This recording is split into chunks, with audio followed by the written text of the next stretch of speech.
your kids and their friends, Mom, is the wrong way. Using Stem mosquito repellent is the right way.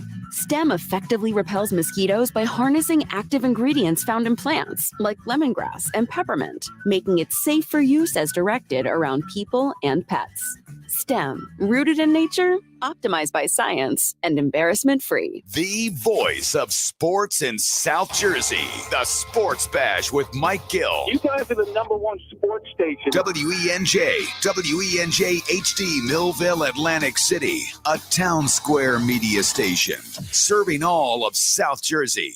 This is the Sports Bash with Mike Gill on 97.3 ESPN. Now, live inside the Matt Black Kia Studios, here's Mike Gill. Josh Hennig here, filling in for Mike Gill on a Wednesday edition of the Sports Bash on 97.3 ESPN FM and the 97.3 ESPN mobile app, powered by First Bank of Sea Isle. Boy, it is another day. You know, this is supposed to be the time of year where things are getting quiet. Things are not quiet, folks. They're just as busy as ever right now. We are counting down the days, the Eagles training camp. We are counting down the weeks to the MLB trade deadline. And I can't stop watching this quarterbacks on Netflix.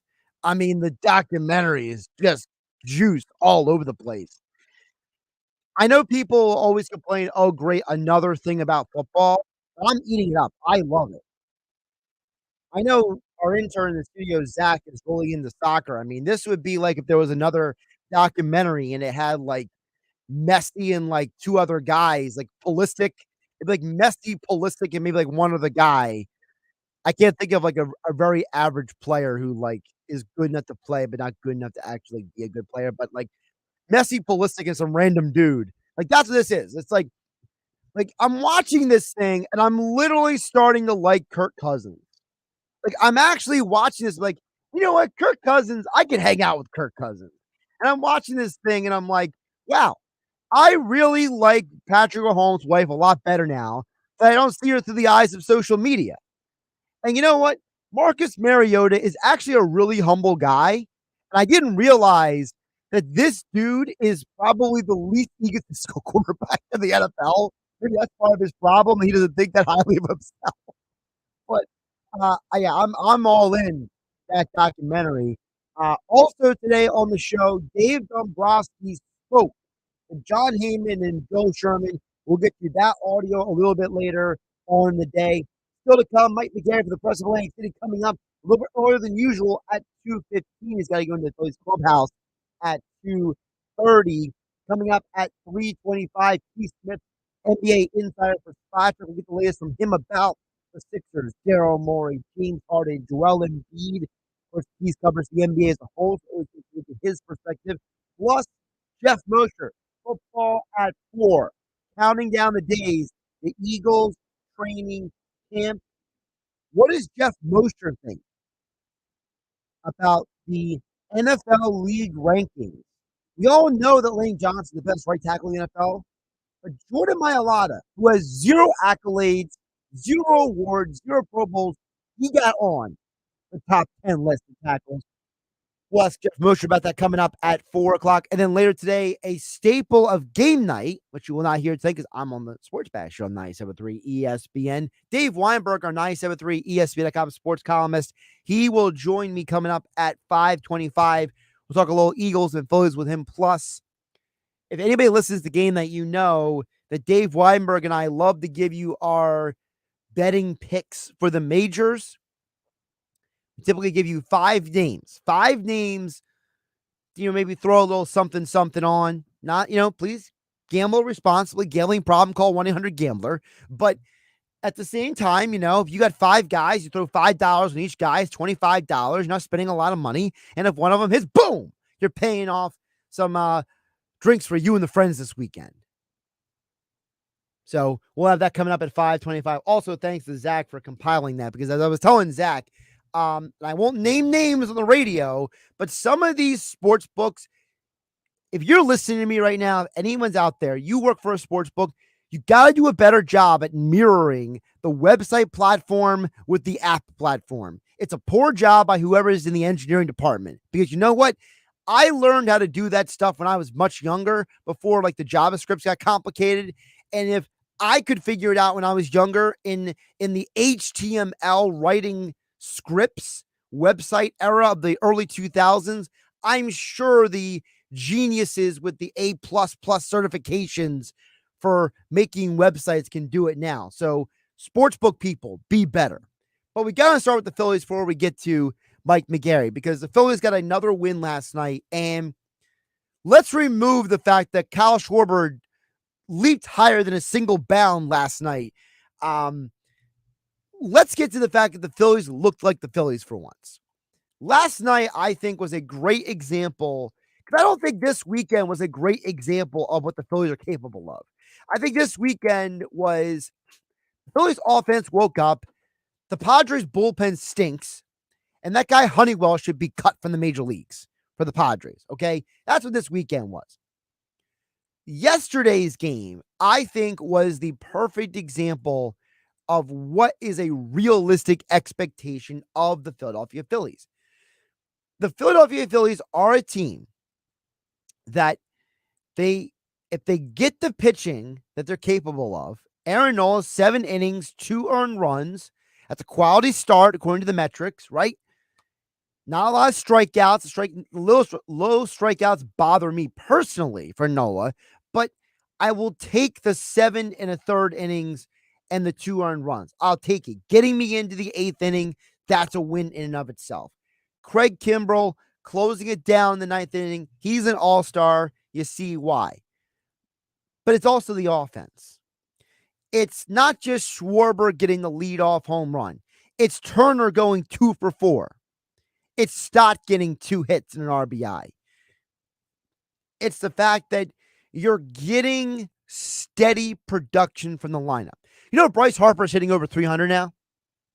Nobody talks about that. Everybody talks about it as, Harper's not hitting home runs. Well, he's hitting over 300. And that's something that Mike Gill and I disagree on. I don't need you to hit home runs to win games. I need you to hit with runners in scoring position to win games. And that's how I look at it. I don't need a team that is the Bronx Bombers, because when's the last time the Bronx Bombers won a World Series? Let's be realistic, all right? And even then, you needed Matsui to be the World Series MVP. And Matsui was about 3 years past his prime at that point, back in 2009? I don't need you to be the best home running team in baseball. I need you to be a good hitting team. And I think last night was a great job by the Phillies to say, hey, we don't need to go out there and score a ton of runs to win a game. We don't need to win 9-4. We don't need to win 6-4 like you did against the Padres. You can win 4-3 and be a winning baseball team. And I think that's the biggest takeaway I had from the game last night. Last night was a baseball game. The Phillies won a baseball game, not a slugfest. You know, that Braves Diamondbacks game where there was 29 runs scored last night. That was ridiculous. That was insane. I don't need that, though. I don't need my Phillies team to do that. And considering the news that came out just about an hour ago, that the Phillies are recommending that Andrew Painter get Tommy John surgery, I think it's another example why you can't bet on what if. You have to play with who you got on your team. And, you know, it's the it's the old idea of the Rick Pitino game, right? So-and-so is not walking through that door.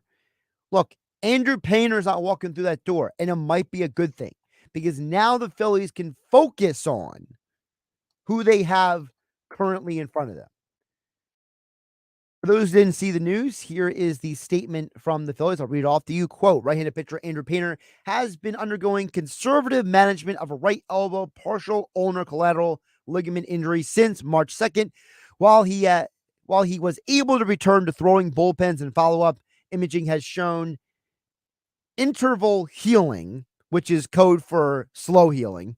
His elbow over the last few weeks, he continues to be symptomatic upon examination. Considering the timing of the season, the painter is still experiencing symptoms. The Phillies medical staff is recommended he undergo right elbow UCL reconstruction, also known as Tommy John surgery.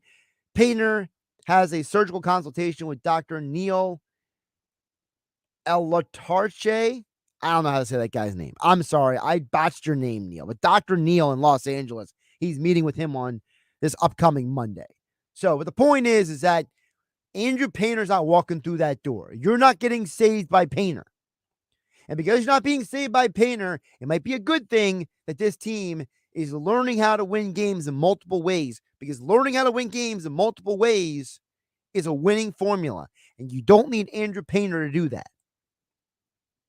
We'll talk more Phillies coming up next with Mike Gill's weekly Monday, Wednesday, Friday guest. Mike McGarry of the Press of Atlantic is able to join us a little bit earlier than usual here on the Sports Bash. Josh Hennig filling in for Mike Gill on 97.3 ESPN FM and 97.3 ESPN mobile app powered by First Bank of Seattle City. Don't forget to text into the show throughout the day, 609-403-0973 on this cloudy, wet hump day Wednesday. Josh Hennig hanging out with you on 97.3 ESPN. There's only one place for live sports and sports talk in South Jersey. Oh, yeah! Your sports station is 97.3 ESPN. Matt Black Kia wants to give you independence. Yes, independence. Like freedom from down payments. I got approved with 0 down. Freedom from high interest rates. I got 2.49% for 72 months. Freedom from overpriced new vehicles. I got $6,000 off MSRP. But most important, freedom from your old car. I was told I was stuck in my lease. Matt Black Kia got me released. Low 2.49% financing. Up to 72 months on every new EV in stock. And 0 down on every Kia in stock. Plus, get $6,000 off MSRP on every new Kia EV in stock. Finance your future, not your past. Even first-time buyers can drive with peace of mind with our exclusive 4-day love it or leave it return policy. It's gotta be a Matt Black Kia. With approved credit, not all will qualify. Go to mattblackkianj.com for complete details or 888-505-6670. Price includes all costs to be paid by consumer except for licensing, registration, and taxes through KMF, Kia Niro, and EV. $635 customer cash plus $22.50 dealer discount off MSRP. Expires 8/5/23. Matt Black Kia, 6211 Black Horse Pike, Egg Harbor Township, and now on Route 37 in Toms River.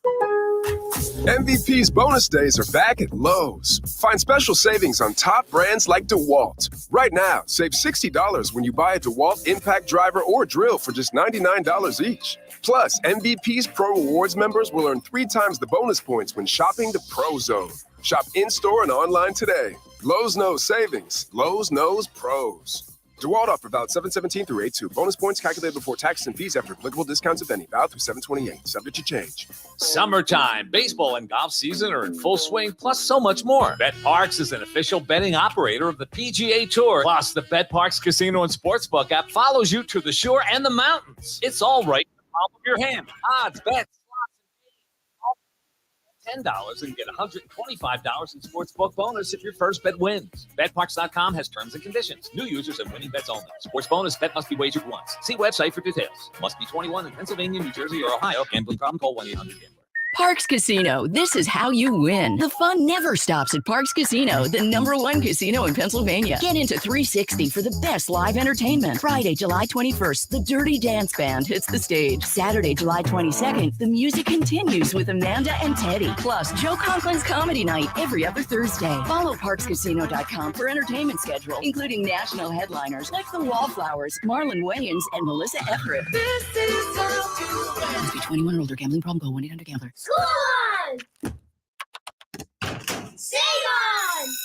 Sounds like it's back to school time, and Staples has great prices on everything you need for school.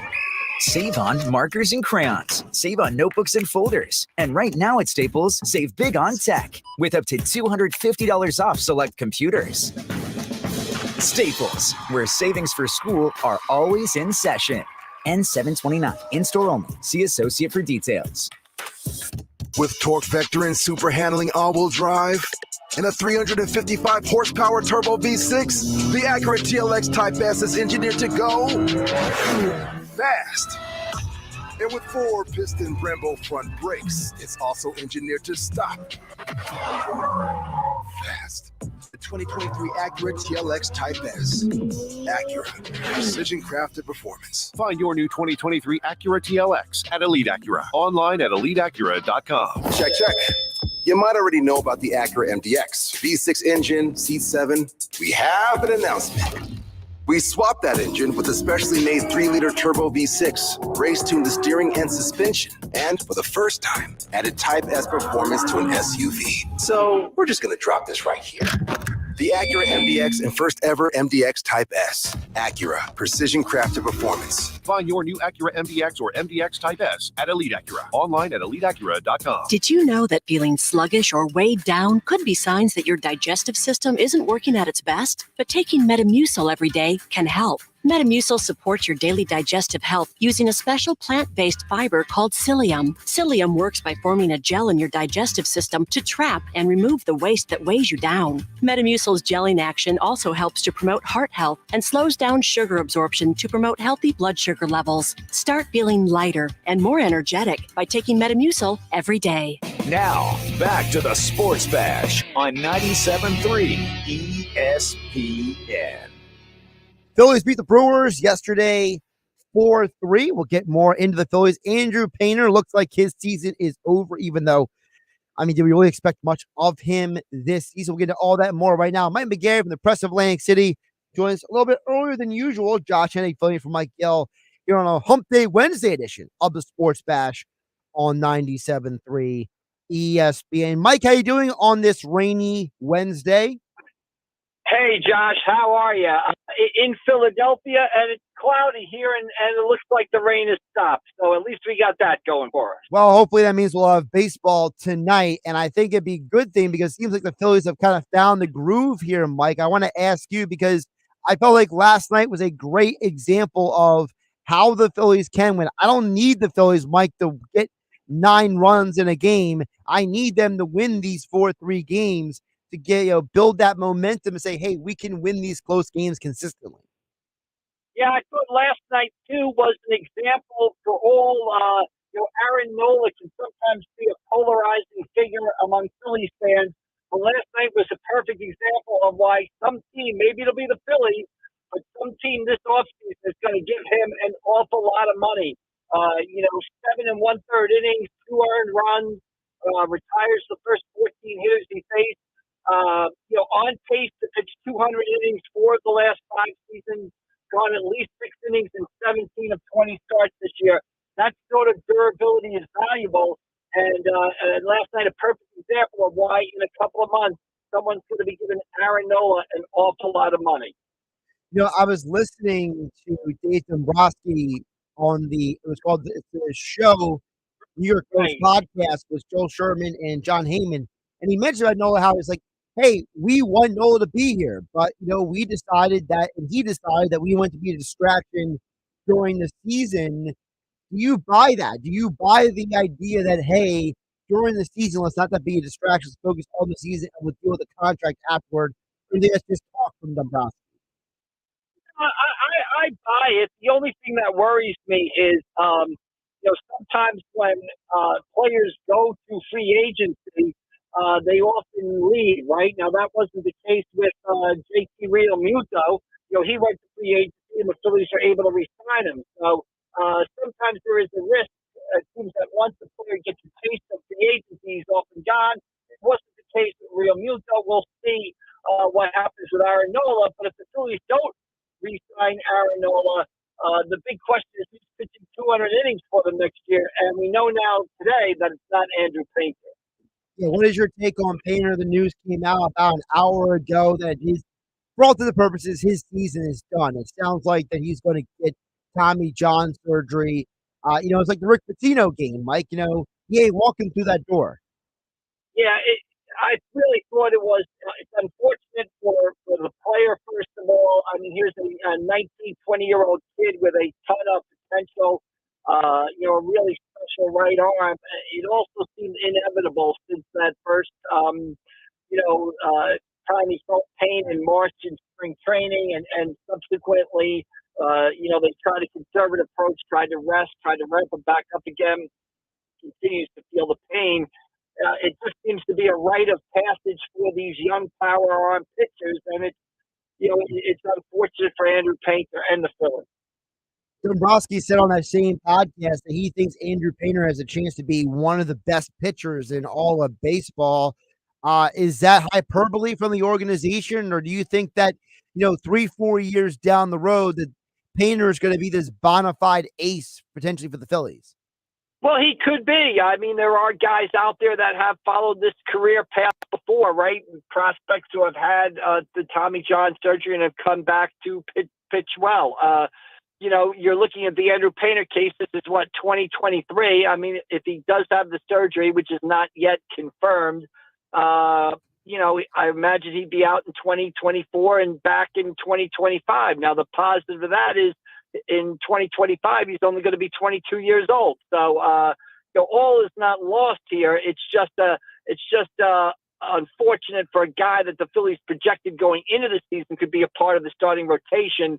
That's not how it played out this year. Mike McGarry from the Press of Atlantic City joining us here on the Sports Bash. Josh Hennig filling in for Mike Gill on 97.3 ESPN. Of course, Mike McGarry's appearance being on the Elite Acura hotline. Mike, looking ahead to the rest of this current series, you look at what the Phillies did yesterday. What do you feel like they need to do? Do they need to sweep the Brewers, or do you think getting 2 out of 3 is a good step in the right direction? No, I think 2 out of 3 against a good Brewers team is what they've got to do. I mean, they've just got to keep winning series. I mean, it's funny. The Phillies have been hot, but, it seems like the top teams in the National League have been hot. The Atlanta Braves have lost a couple in a row right now, but they really, played well this season. The San Francisco Giants have won, I think, 7 in a row. The Dodgers, took 2 of 3 for the Mets. Then they went down and faced a good Baltimore team and won 2 straight from Baltimore. It just seems like everybody in the National League towards the top of the league is playing well right now, and the Phillies have to keep pace. Where do you think the Phillies stand? Because we've been having the conversation this week, Mike, about, these power rankings keep having the Phillies way behind some of these other teams. And Mike, unless the team is the Braves or the Dodgers, I just don't feel like there's this huge gap between like the Phillies and the Giants, or the Phillies and the Diamondbacks, or the Phillies and the Braves, or the Brewers. I feel like that maybe there's a perception versus reality thing going on here for the Phils. Yeah, to me, I think the Phillies are headed for the number 4 seed in the playoffs, right? I don't think they're going to catch the Braves.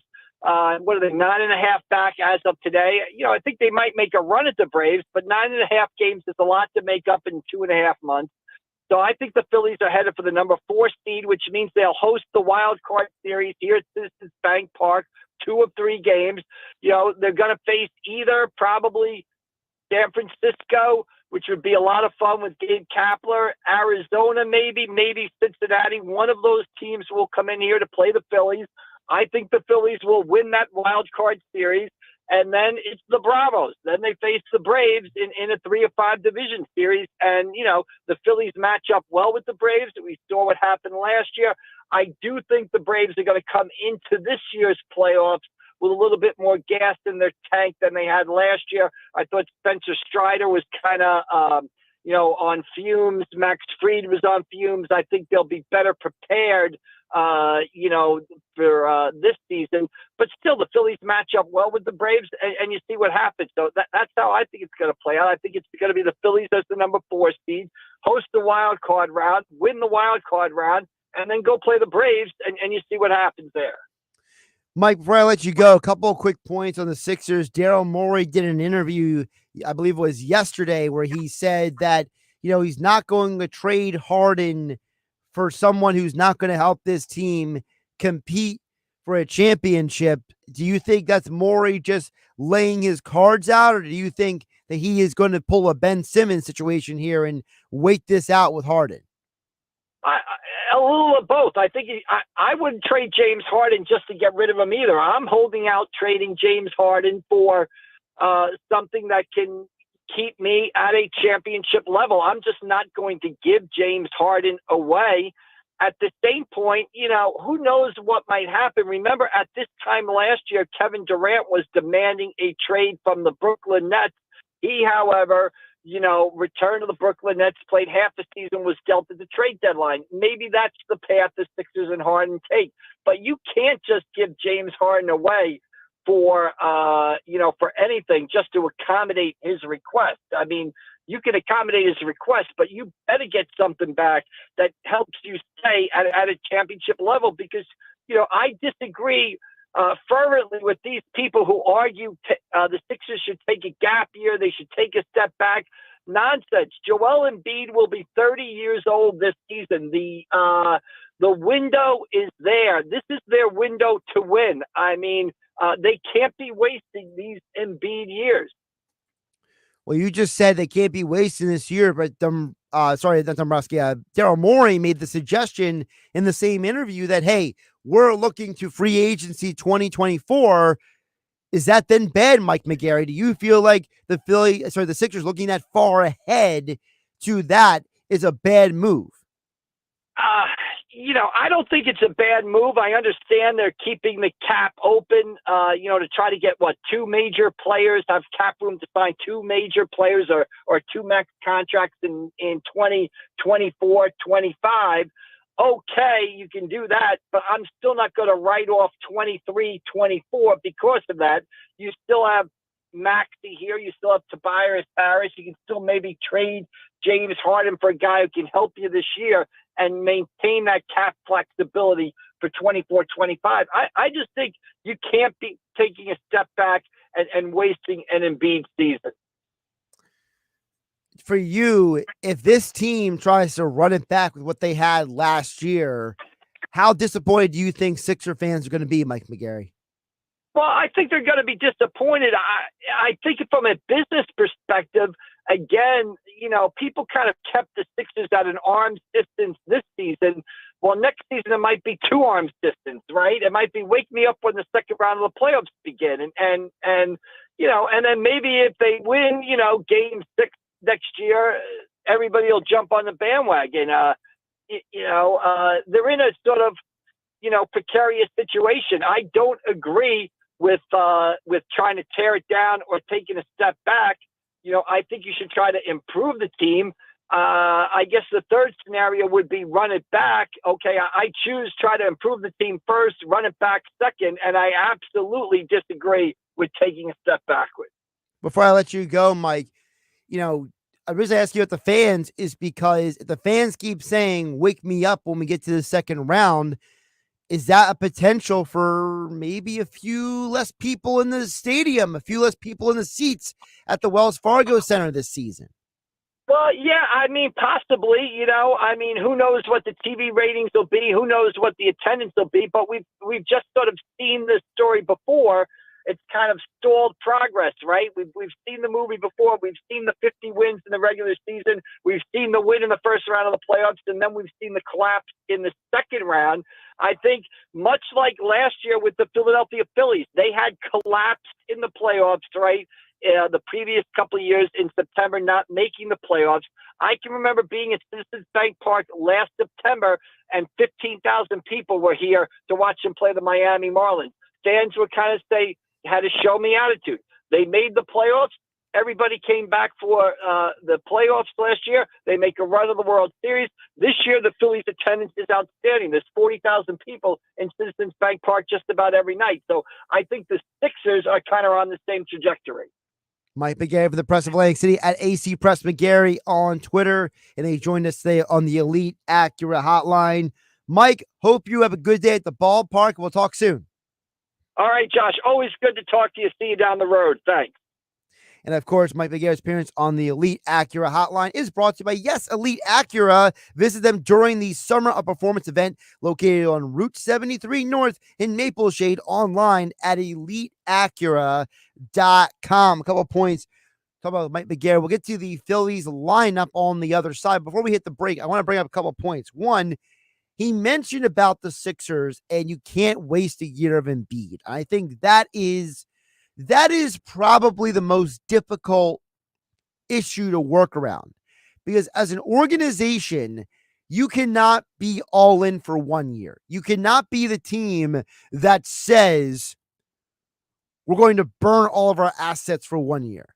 because then you become the Los Angeles Rams and you completely go into the dumpster the next year as soon as two guys get injured. That's the first problem. Because remember, the Rams, they threw all those assets in, and Von Miller still left in free agency, and they had no first-round picks. And then Matthew Stafford got injured, and Cooper Kupp got injured, and Aaron Donald got dinged up. And then you had the bringing Baker Mayfield off the street 4 days from being cut to start Thursday Night Football. You were a dumpster fire. So you can't afford to be the NBA version of that. You can't say, hey, we won a championship, then you fall apart because Embiid was healthy for 1 year. And then he can't play next year. Harden's gone. Maxi's standing there by himself saying, I'm passing it to Josh. My goodness, I'm going to really stink this year. That's what's going to happen. You're going to be asking Isaiah Cannon to come back 10 years after the process. You know what I mean? Like, it's you don't want to do that. So as an organization, it sounds good when we, me, Mike McGarry, you listening on 97.3 ESPN FM. It's good when we say go all in, but as an organization, you can't think that way because that way of thinking gets you into situations that you don't want to be in. And remember, this is still an organization that's going to move into a new arena in about 10 years, right? You can't move into that arena if you bury yourself to go all in for 1 year. Getting into that arena and trying to sell it out is going to be a lot more difficult. And remember, this organization, after they traded away Allen Iverson, they went through a malaise where the majority of the city did not care. Phillies were competitive. Eagles were competitive. Oh, wait, that sounds familiar, doesn't it? Like right now, Eagles went to the Super Bowl. Phillies went to the World Series. Sixers cannot afford to be the buried team. Because if they bury themselves, you know who's going to come out on the other side before them? The Flyers. The Flyers are going to be then competitive before the Sixers will. And then the organization is going to be like, hey, we're moving into a new arena. And everyone's going to be like, we don't care. So that's why we have to be careful when we talk about going in for 1 year. Because the organization is thinking not just about next year, they're thinking about the next 5 to 10 years. Because again, it's a business. You may not like teams looking at it as a business, but you know what? They'd be dumb business people if they didn't think about it like a business. Josh Harris now owns not 1, not 2, not 3, but 4 professional sports franchises. You think he is trying to destroy his product before he can flip that house? Don't deny it. One day, Josh Harris is going to flip that property. The 76ers, and he can't do it if the team implodes because they went all in for 1 year. Sorry, Sixer fan. It's a strategy that's going to hurt you. And so I think that for me, at least, I don't mind the Sixers trying to win as soon as possible, but I'm also aware that the organization is not going to sacrifice everything for that 1 year. Because guess what? When you push all your chips to the middle of the table, and you got a 4 of a kind, and you put your cards down, and you find out that the other person's got a royal flush, and you lose all your chips, you know what happens? You go home broke. Sixers don't want to go home broke, folks. Just remember that. 609-403-0973 is the text board. Josh Hennig filling for Mike Gill on a Wednesday edition of the Sports Bash. Coming up next, we mentioned Dave Dombrowski was on the show podcast with John Heyman and Joel Sherman. You'll hear someone he had to say coming up next because there was something I mentioned with Mike McGarry about Aaron Nola that he said I thought was very interesting.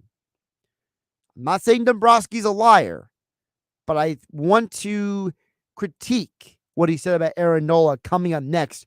Josh Hennig filling for Mike Gill. Hump Day Wednesday edition of the Sports Bash on 97.3 ESPN FM and 97.3 ESPN mobile app powered by First Bank of Sea Isle. You haven't downloaded the 97.3 ESPN free mobile app?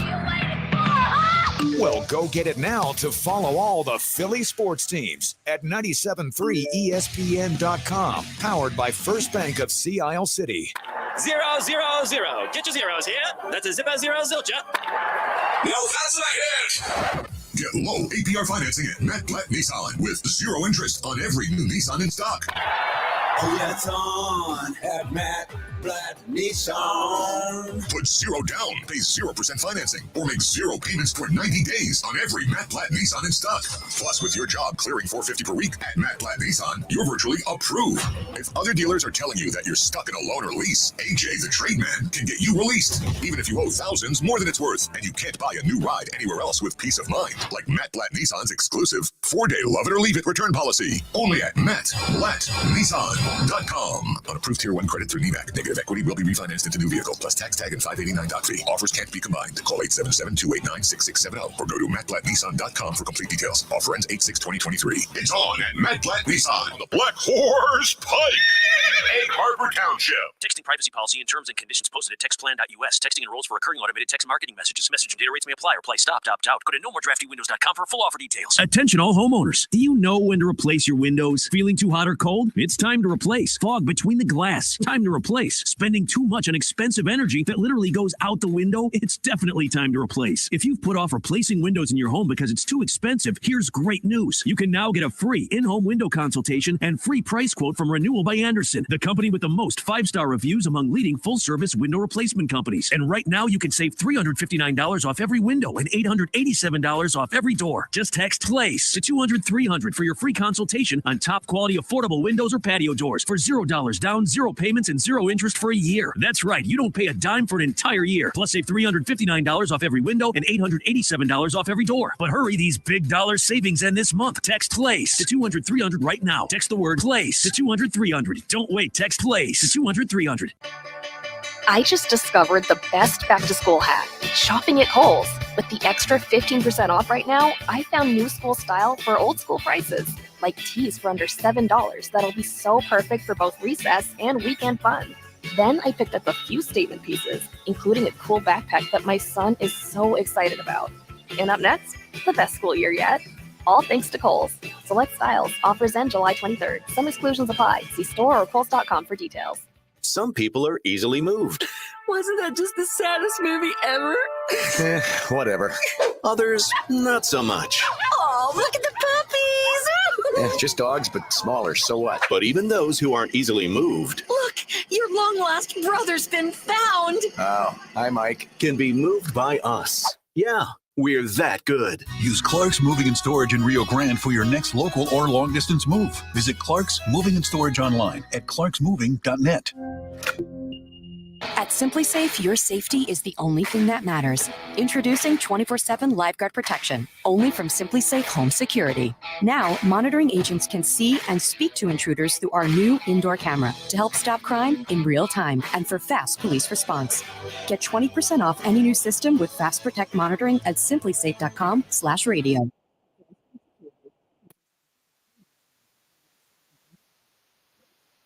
Like SimpliSafe.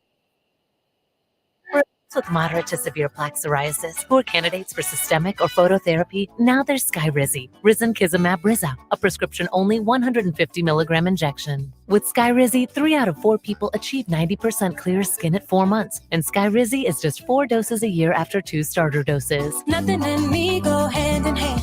Nothing on my skin, that's my new place. Nothing is every day. Don't use if allergic to Skyrizi. Serious allergic reactions and an increased risk of infections or lower ability to fight them may occur. Before treatment, your doctor should check for infection and tuberculosis. Tell your doctor if you have an infection or symptoms, such as fever, sweats, chills, muscle aches, or cough, or if you plan to or recently received a vaccine. With Skyrizi, you could achieve 90% clearer skin. Ask your doctor about the #1 dermatologist prescribed biologic in psoriasis and visit skyrizi.com or call 1-866-SKYRIZI to learn more. With GMF financing to qualified buyers, excludes Corvette, excludes fire sales. This is it. The time has come for Bennett Chevrolet's biggest sale of the year. Bennett's Summer Sell Down Spectacular. First off, you get Bennett's exclusive GM supplier employee pricing on new Chevys. Yes, you pay what we pay, not a penny more. And unlike many other dealers, Bennett doesn't charge over MSRP. In fact, you can even get a new Chevy at thousands below MSRP. And there's available 1.9% financing. Looking for used? Our selection's never been better. Right now, Bennett is paying a record $10,000 minimum for any clunker towards any pre-owned in stock. That's a minimum 10 grand for any rat trap, any way you can get it to our lot. Imagine how much we'll pay for a good trade. Plus, Bennett Chevy's non-commissioned sales team is paid on your satisfaction, not how much you spend. So there's never any hassles or pressure. July is jumping all month long at Bennett Chevrolet during our summer sell-down spectacular. Find new roads at Bennett Chevy, Egg Harbor Township, and BennettChevy.com. Now, back to the Sports Bash on 97.3 ESPN. Josh Hennig back here filling in for Mike Gill here on the Sports Bash on 97.3 ESPN FM and the 97.3 ESPN mobile app powered by First Bank of Seattle. Phillies lineup is out. You heard Mike McGarry say the Phillies look like they're going to have games tonight. The rain is out of Philadelphia, so we are good to go up there. Of course, the Phillies lineup being brought to you by Clark's Moving and Storage. Phillies lineup's pretty generic, actually. It's nothing really that spectacular, nothing crazy. No Harper at first base. We'll come on a little bit later in the show, but your lineup: Harper leading off, Turner at short, Castellanos and right, Harper at DH, Romuto playing catcher, Scott Bohm at first. Bohm is at first. Marsh in center, Sosa at third, and everyone's favorite fifth starter, Christopher Sanchez, is your pitcher. That is the starting lineup for tonight's Phillies game, being brought to you by Clark's Moving and Storage. So I mentioned this, Dave Dombrowski, and we're gonna like filter this audio in throughout the show, right? But one of the things Dombrowski talked about was Aaron Nola, and I'm not calling Dombrowski a liar. Okay, I think we have to give Dombrowski initially a lot of credit. He probably talks more than most executives do. He's very, hey, you know what? I think part of that is because he's done this so long. I mean, you take 5 teams to the World Series with not one, not two, not three, but 4 different franchises, right? You know, the Marlins win the World Series. Tigers go to 2 World Series. Boston wins the World Series. Phillies lose the World Series last year. Maybe you have enough cachet where you feel like you can speak from the hip a little more, and you don't have to be as careful about your words. Maybe that's how maybe Dombrowski's just like, I'm 60-something years old, or however old he is. And he's like, I just don't care anymore. Like, I'm going to say whatever I want. But when he said this about Aaron Nola, I did scratch my head a little bit. This is Dave Dombrowski. He was a guest on the show, New York Post Baseball Podcast with Joel Sherman and John Heyman. Well, we love Aaron Nola. He's a great pitcher, a tremendous individual. He's been a Philly since day one. He's somebody we'd love to keep in the organization for a long time. We tried to get it done in spring training where you're not able to get a deal done from both sides of it. So we both tried. So I'm sure it's something that we would re-engage in once the season is over. We really don't get into those in the middle of the year. He hasn't wanted to do that. And I don't think it's a good time to do it with players either at that point. So, but we love him, and not only a good pitcher, but a quality individual. So we'll see what happens. Now, look, I'm not saying Dombrowski is lying. But it felt a little bit like Dombrowski was embellishing a little bit. Like, for example, how complicated is that negotiation? Aaron Nola, you're not the best pitcher in baseball. You're not being paid like that. It's like, what's Nola's response? I should be paid like Zach Wheeler? I don't understand exactly. He says, hey, we tried. Well, what does that even mean?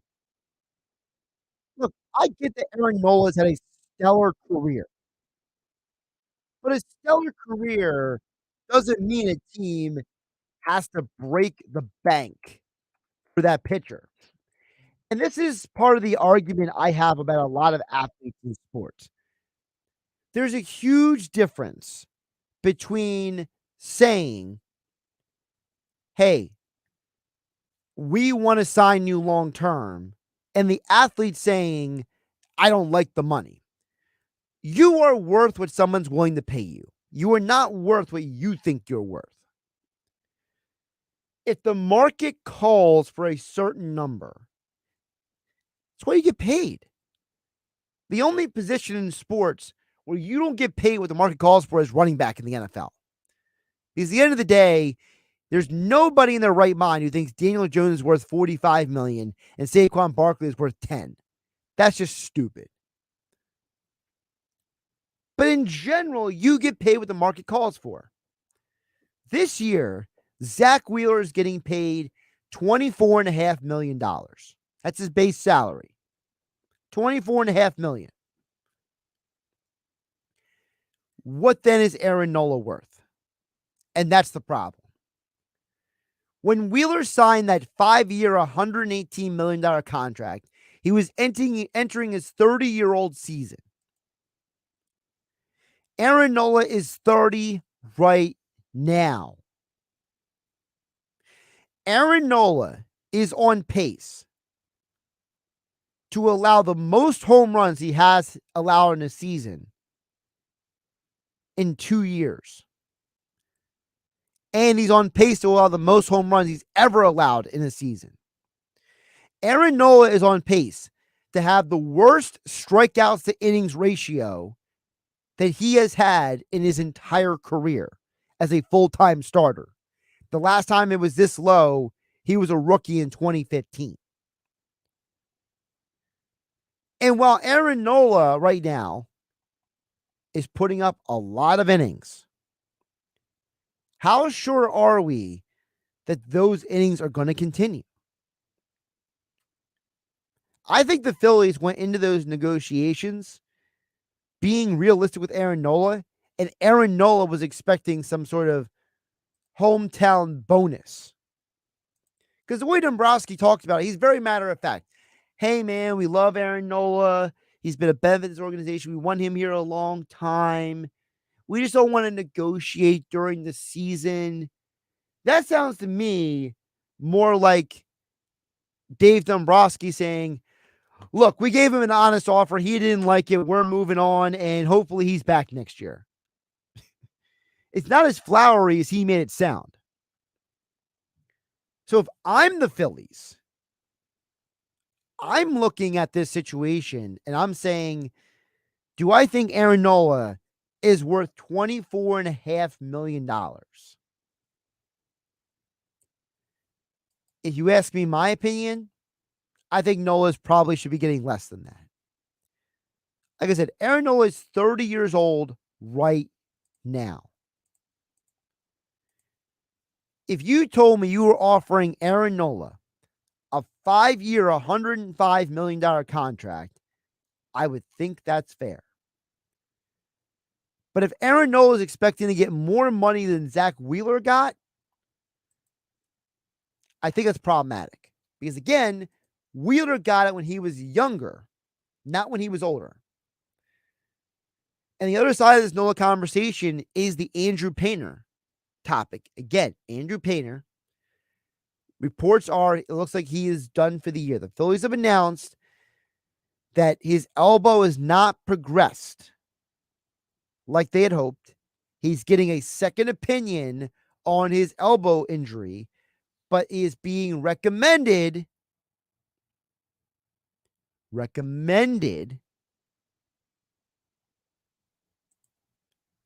that Andrew Painter get Tommy John surgery. Not just ending this season, but potentially taking out all of next year as well.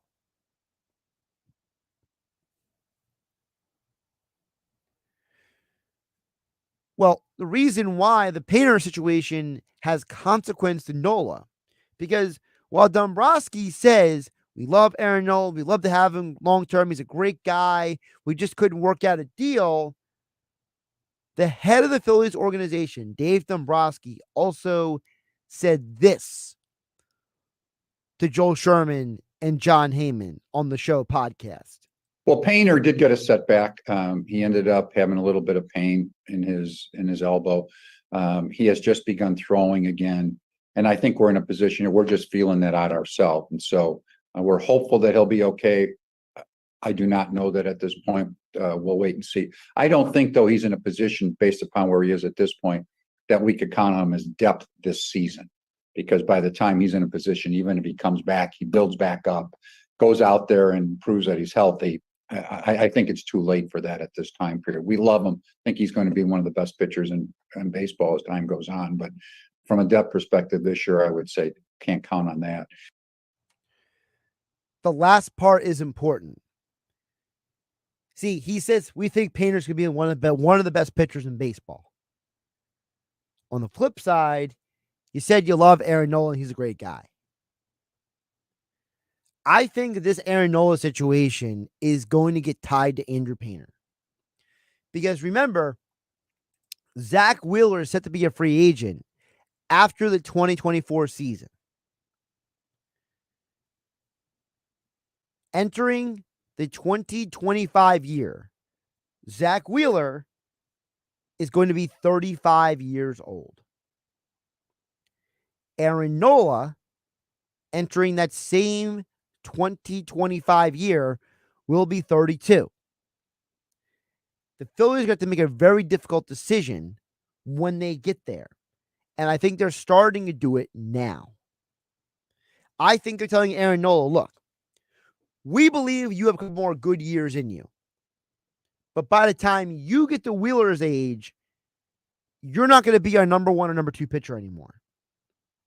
I think this organization realizes that Wheeler is getting older and not younger, that Nola is getting older and not younger. And the hope is that even if Andrew Painter doesn't pitch next year, 2024, that in 2025, when Wheeler is no longer here, potentially, maybe you lock in Aaron Nola to a 3-year contract, get him under contract through 2026. And by the time 2026 comes around, Painter will be in his second year. Ranger Suarez, by the time 26 comes around, he'll be 30. So you see how the numbers are lining up? The reason Dombrowski says we like Nola back and we love him as a person and he's a great guy and all these different things is because he realizes, look, I'm not trying to get rid of this guy, but I'm also trying to make him understand that he is not the best pitcher on this team. That in a couple of years, when 2025 comes around, it's going to be Andrew Painter time. And by then, Ranger Suarez might be your ace at that point. Ranger's going to be 30 years old by the time we get to 2025 and 2026. All right. Nola is going to be 3 to 4 years older than Ranger Suarez. And he's going to be more than a decade older than Andrew Painter is. The Phillies realize that Zach Wheeler's window here is not much longer. Because again, remember I said, he's a free agent after 2024. So Dombrowski is telling you in those sound bites, we anticipate Painter to be our ace in a couple of years. And if Zach Wheeler might not be here. So the reason why we want to tie down Aaron Nola is because when we want him to be the veteran pitcher on this staff, when the young guys get older. And the reason why this organization is held so tightly to the young players is because they realize that they can't be what the Phillies were a decade ago. Remember, the Phillies hung on for dear life to Ryan Howard, Chase Utley, Jimmy Rollins, Cole Hamels. They were hoping for the best with Cliff Lee and Roy Halladay near the end, right? And all those guys aged out. And instead of having the youth coming up behind them, they got to the ARP club real quick. And then what are you doing? You're trading Jimmy Rollins, Chase Utley for parts. You're not trading them for value anymore. And the reason why you had to consider trading them was because you had no youth behind them. I guarantee you, if the Phillies had a legitimate prospect at third base that would have hit their team in 2012, and a legitimate pitching prospect hit their team in 2012 and 2013, and a legitimate outfield prospect in center field instead of Marlon Byrd a decade ago, that organization would have played things out differently. And they may have theoretically been able to extend that competitive window instead of hoping these guys still had some fire. Because then what you're doing is you're not asking Chase Utley, Jimmy Rollins, Ryan Howard, Cole Hamels to carry you. You're asking those guys to be a part of something. It's a lot easier to ask those veteran players to do. It's one of the things that the Yankees did so well, whether you like the Yankees or not. The Yankees were great at saying, we got veterans and we got young players. And the reason why Derek Jeter was able to win World Series in 2 different decades is because they had young players coming up. Derek Jeter was the first young player. And then over a decade later, when Derek Jeter was the veteran, they had other young players. Look at teams like the Giants. They won 3 World Series. Why? Because they had young players mixed with veteran players. That's the formula in baseball. The Astros, young players and veteran players. This organization is trying to make sure that they don't overspend on Aaron Nola and they don't overspend on the older players, because when Bryce Harper and Trey Turner are near the end of their careers, they don't want to be surrounding them with Pedro Feliz. More Sports Bash coming up next. Sail into summer in New Jersey. Stroll boardwalks or soar high on the rides. Enjoy iconic shores, history, and culture, from dazzling cities to charming countryside. Find it all at visitnj.org. And now Martha Stewart for Skechers. When I make a dish or embark on a craft project, I always use the finest, most fabulous ingredients and materials. Which is why, when it comes to footwear, I love Skechers. Because Skechers is the comfort technology company and uses the most luxurious, innovative materials and designs to make wondrously comfortable footwear with all the fits and features like Arch Fit and Skechers' world-famous air-cooled memory foam. It's exactly the way I'd make shoes. Find Skechers at a Skechers store, Skechers.com, or wherever stylish footwear is sold. Save thousands at Matt Blatt Kia. Get out of your old trade today, even if you owe thousands more than it's worth. Go to mattblattkianj.com for more details. That's mattblattkianj.com. It's gotta be a Matt Blatt Kia. There's a right way and a wrong way to fight off mosquitoes. Karate chopping the air, in a public place, in front of your kids and their friends, Mom, is the wrong way. Using Stem mosquito repellent is the right way. Stem effectively repels mosquitoes by harnessing active ingredients found in plants, like lemongrass and peppermint, making it safe for use as directed around people and pets. Stem, rooted in nature, optimized by science, and embarrassment-free.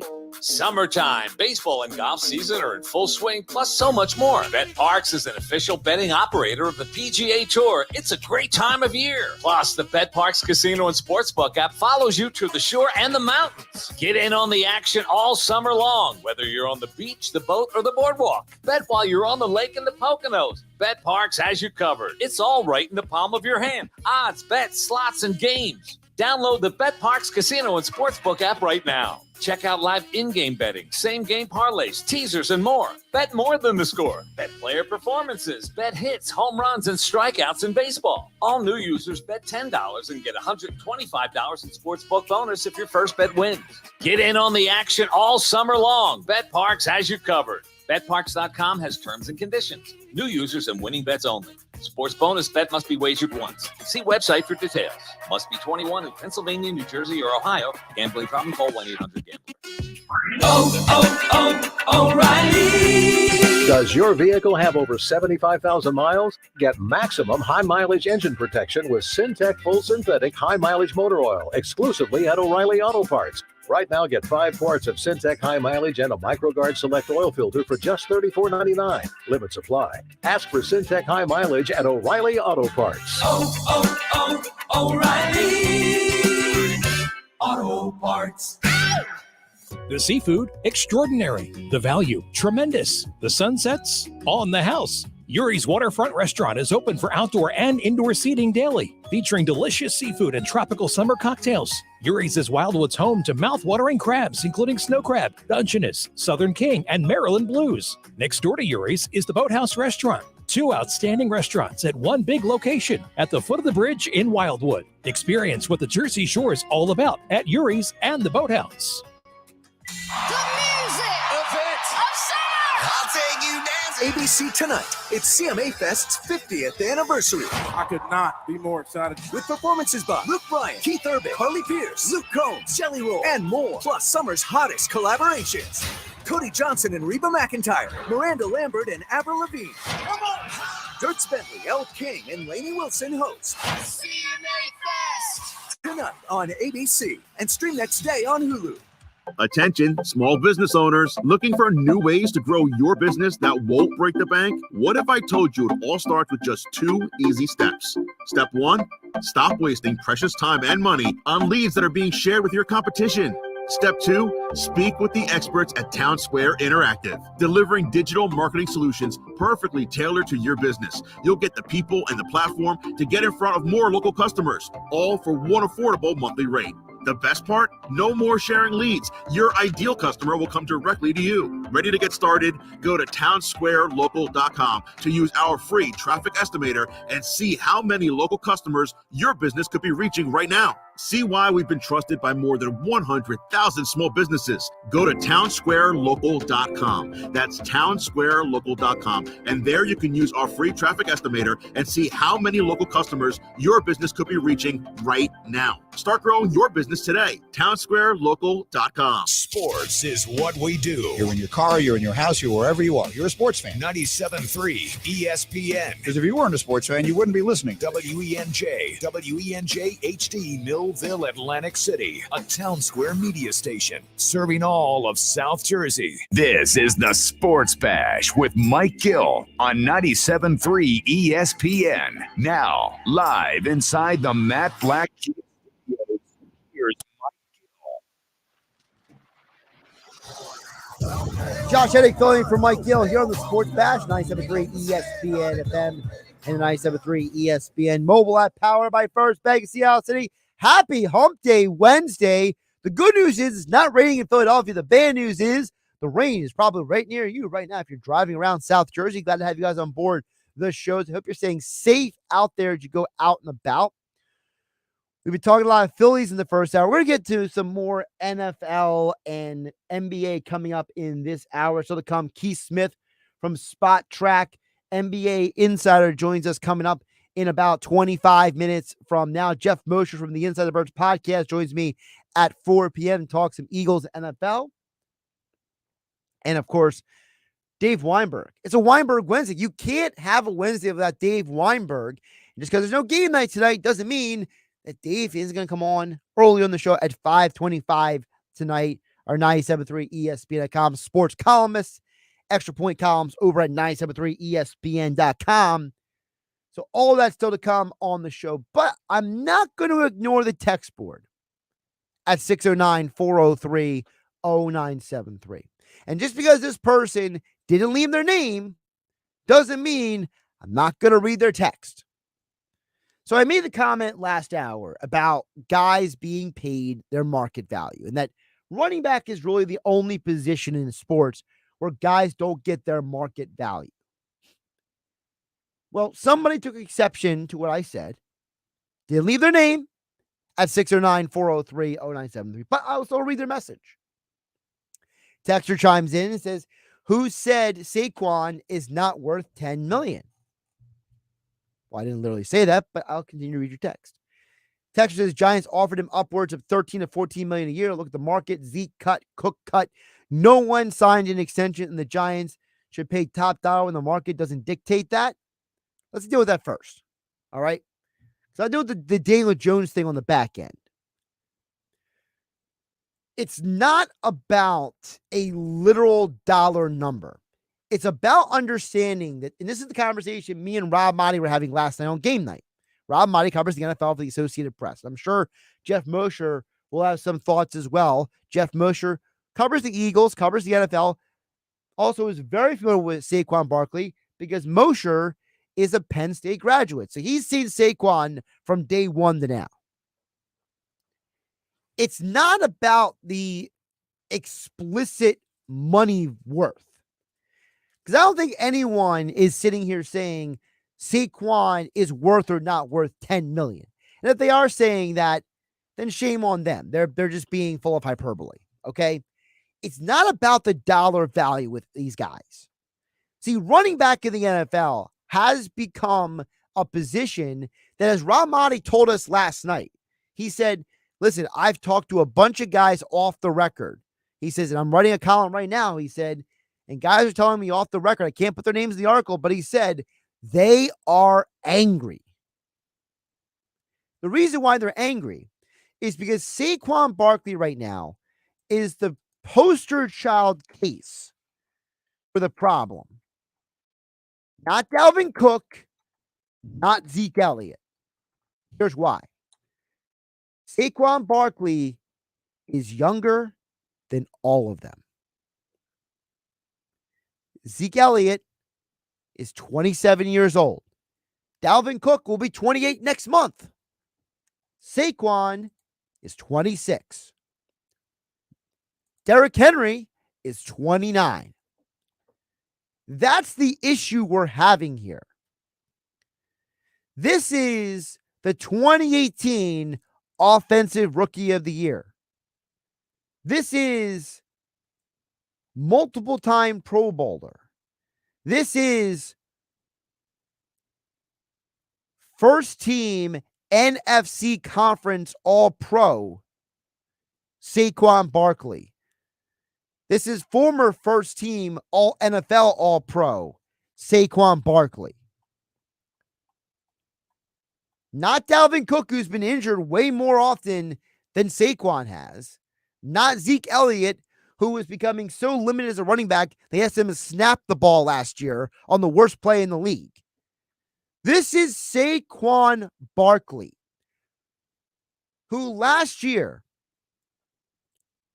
had arguably the best year of his career. Saquon is a dual threat running back. He can run the ball, he can catch the ball. He had the most rushing yards of his career last year. He had 10 rushing touchdowns. Did you know he had 57 catches last year? And in an offense, and this is where the Giants are at a problem, in an offense where Saquon Barkley led the team in receptions, he has every right to look at the Giants and say, the franchise tag is 10.1. You offered me $13 million. You're telling me that the most important player on your offense is not worth more? Derrick Henry is 3 years older. And between his base salary of $10.5 million, his roster bonus, just being on the roster, I love that bonus, by the way. Hey, you just showed up for camp. Here's money, right? Here's another $500,000. Prorated bonus on a $5 million. Dude's making $16 million this year. 3 years older than Saquon. He might not even be the best running back in the NFL anymore. I think if you took all the 5 best running backs in the league, and Saquon's one of them, right? Best running back is probably Christian McCaffrey. Number 2 is probably Jonathan Taylor. Number 3 is either Derrick Henry or Saquon Barkley. Well, here's the problem. Of all the guys I just named, 4 running backs, the 2 young ones are Taylor and Barkley. Henry and McCaffrey are getting close to 30. Well, Henry's making about a projected total of $16 million this year. Again, 29 years old. Christian McCaffrey, you know what he's going to make this year? Well, he's on one of those contracts that push the money back. So he's signed for a huge amount of money up front. But next year, he's going to make $12 million.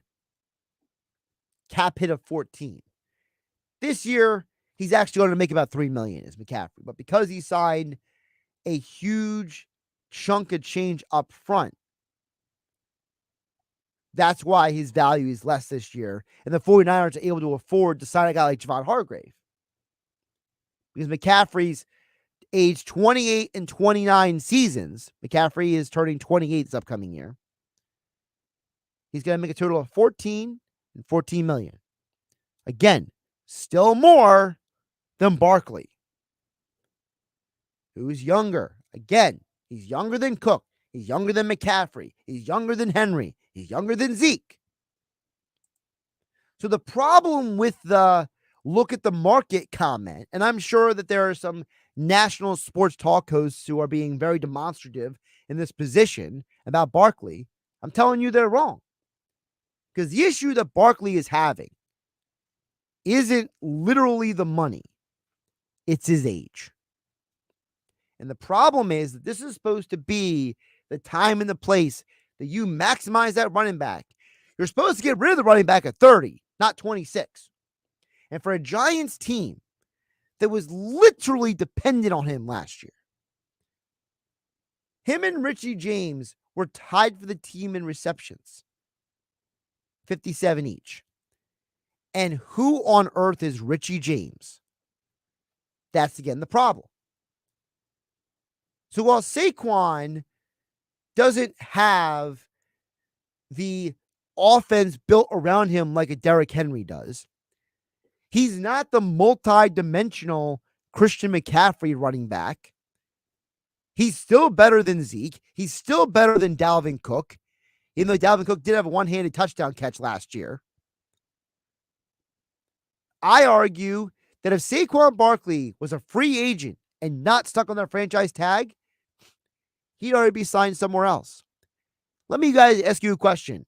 Josh Hennig, here on the Sports Bash, playing for Mike Gill on a Wednesday afternoon on 97.3 ESPN FM, the 97.3 ESPN mobile app powered by First Bank of Seattle City. Let me ask all of you football fans out there, if we're being honest about Saquon Barkley, if he was an unrestricted free agent, do the Cowboys tag Tony Pollard or do they go get Saquon?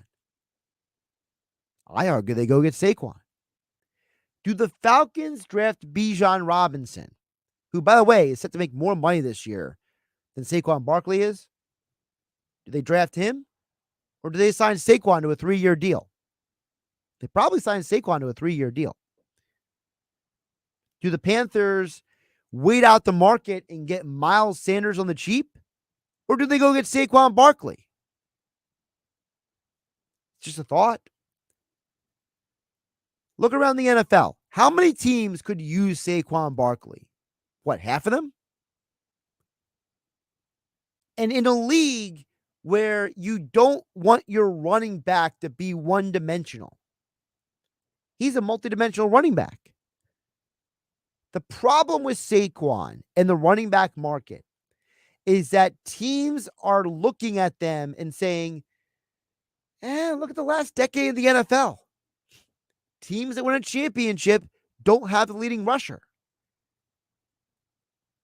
But instead of saying that's the whole league, I have a chance to get the best possible player, which is what usually happens. Because the teams also win the Super Bowl usually don't have the number one receiver in the league either. How many years was Julio Jones the best receiver in the NFL? Falcons won nothing. When Randy Moss was with the Patriots years ago, they never won a Super Bowl. They won it after he left. Devontae Adams? Nope. You can keep going on. Odell Beckham with the Giants? No. So you don't need the number one receiver or the number one running back to win a championship. Does that mean that teams are any less trying to sign receivers? No. And in fact, you could argue that the Titans overpaid for DeAndre Hopkins. But you don't look at Hopkins and point out all the years he was injured. You don't point out his age. You don't point out his diminished speed. You point out that, well, if Hopkins is healthy, he's one of the best receivers in the NFL. Why don't you do that for Saquon? By the way, let me double check. Isn't DeAndre Hopkins older than Saquon Barkley? Let's see here. DeAndre Hopkins' age. Yeah, he's 31 years old. Hopkins has been injured more than Barkley has. Think about it. Barkley really only had the 1 year he was seriously injured with the knee injury. Outside of that, he's pretty much played. And yet DeAndre Hopkins is treated like a commodity. The problem with the running backs is that people's perception of them is inaccurate. It's not that you can't win with that running back. It's that if you have a certain kind of offense, you can't win with that running back. And by the way, DeAndre Hopkins, his AAV, wait for it, $13 million. So Saquon is saying, I'm younger than D-Hop, I'm less injured than D-Hop, but I get the same salary as D-Hop on a team where, to the second point of this conversation, is Daniel Jones. Again, anonymous texter on the text board says, by the way, Daniel Jones' deal is essentially a 2-year deal. Look at the stats. Him and Hurts are quite similar. Only difference is Hurts is all pros on both sides of the ball, and Daniel Jones never given the opportunity to fumble in the biggest game of them all. So first of all, the anonymous texter showed his true colors. He hates the Giants and he hates the Eagles. First of all, that's the first thing we found out for that. Because you're comparing Daniel Jones to Jalen Hurts. Jalen Hurts is running up for MVP. Daniel Jones is called Danny Dimes. He had 15 touchdown passes last year. That is not looking at the stats saying quite similar. That's looking at the stats and being high. That's what that is. Anyone of my age, your 30s to 40s, you all remember that song? Blah, blah, blah, blah, because I got high. Blah, blah, blah, blah, because I got high. How can I take someone's opinion seriously when they're trying to tell me about Saquon Barkley and they don't even know football? You think Jalen Hurts was only good because he had all pros around him? Well, if that's the case, Kirk Cousins would have been in the Super Bowl last year because he's got Justin Jefferson. Right? How about Justin Herbert? He's got all pros around him. Joe Burrow, he's got all pros around him. In fact, I would guarantee you that all three of Joe Burrow's top wide receivers are number one receiver on almost every other team in the league. T. Higgins and Tyler Boyd are that good.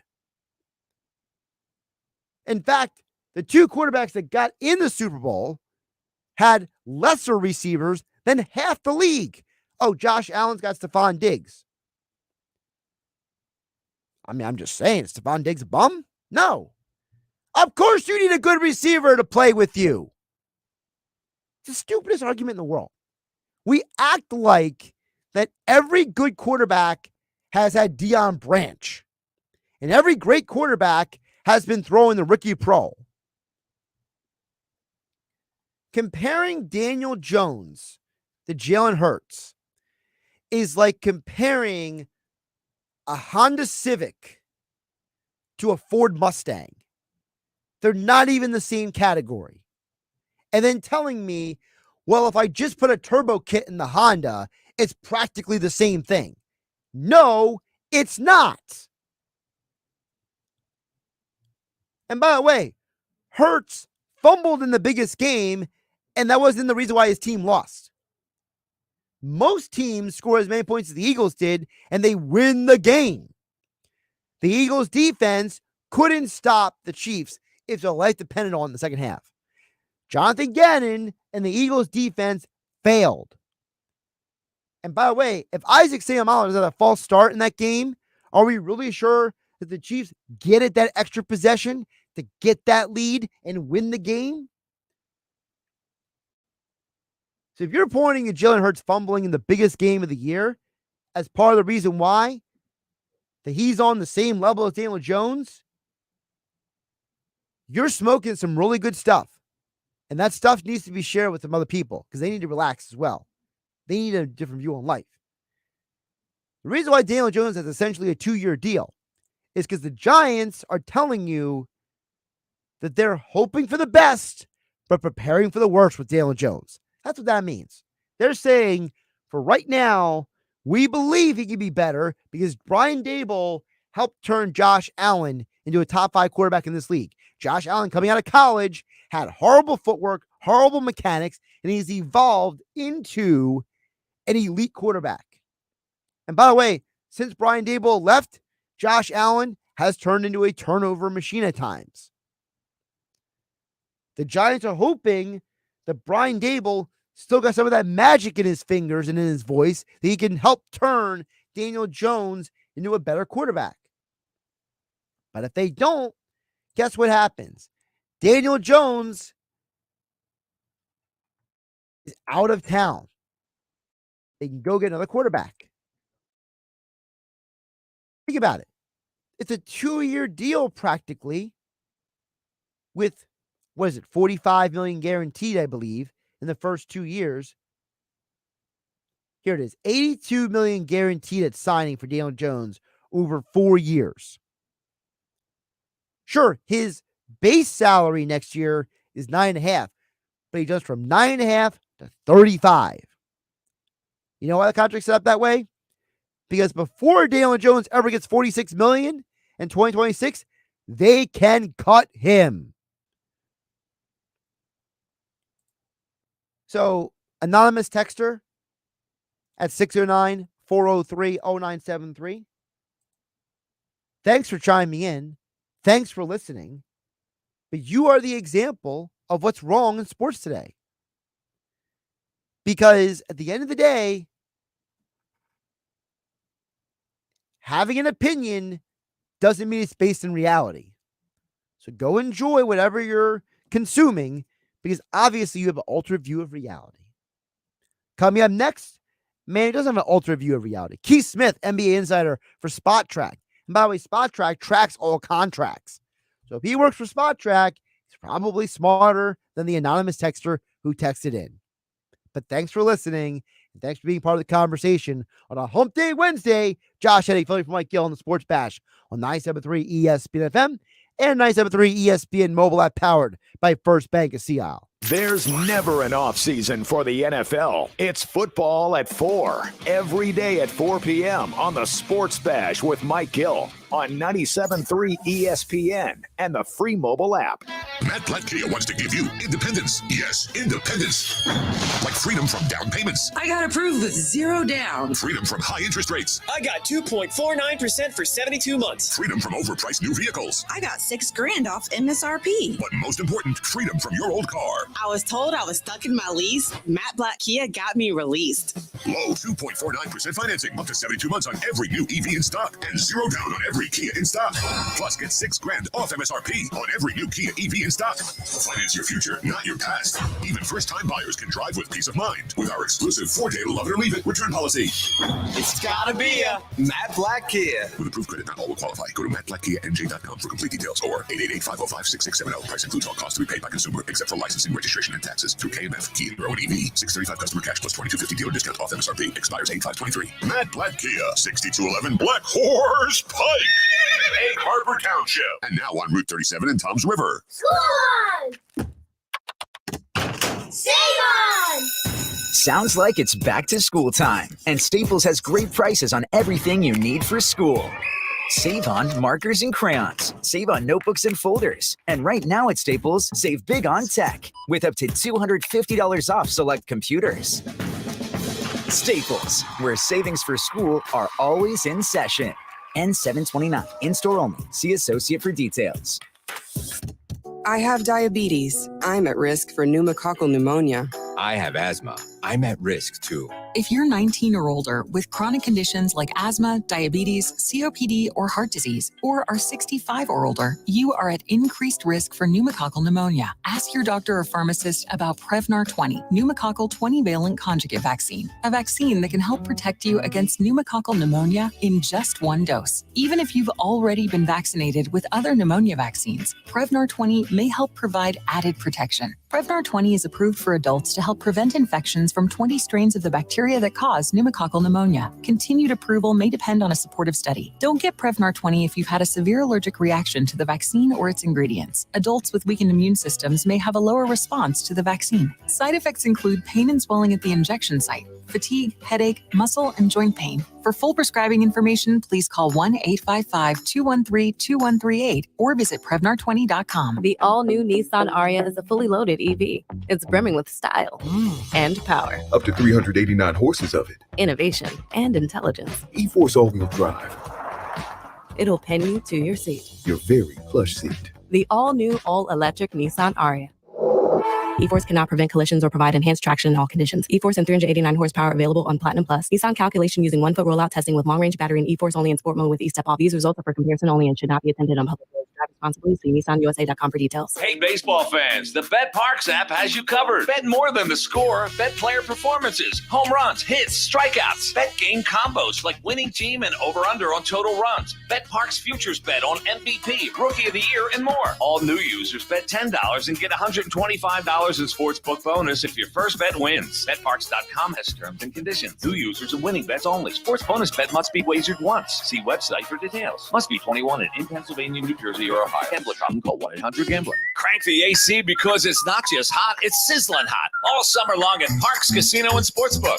Pennsylvania's #1 casino brings you more ways to make this your hottest summer ever. The slots are hot. Table games are hot. The restaurants are hot. The biggest and best sportsbook on the East Coast is hot. The entertainment is even hotter. Don't miss a minute of the action. Visit ParksCasino.com. Street Road exit off 95 in the Pennsylvania Turnpike. Parks Casino. This is how you win. This is how you win. Must be 21. Gambling problem? Call 1-800-GAMBLER. Get in zone, AutoZone. Welcome to AutoZone. What are you working on today?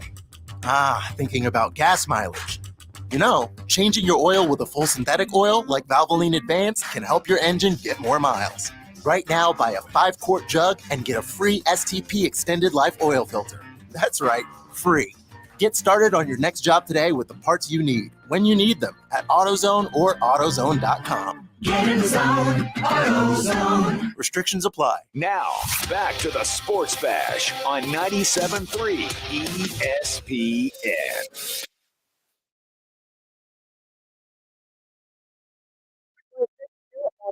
Wednesday edition of Sports Bash. Josh Hennig filling for Mike Gill on 97.3 ESPN. We'll turn the tables back to the NBA right now as the saga continues. Daryl Morey, James Harden, Joel Embiid.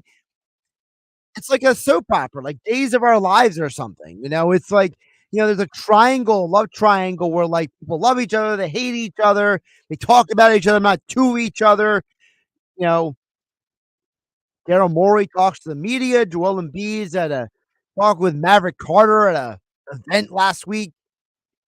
All that and more right now. Keith Smith is back, and I'm sure Keith Smith loves talking more about the Sixers saga.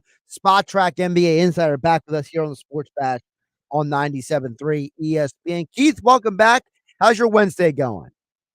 It's going pretty good. I'm only a few days out from a real disconnect from everything vacation. So I'm just plugging straight through. I'm going to run straight through that tape into vacation. Is that a regular vacation or like a vacation from your problem?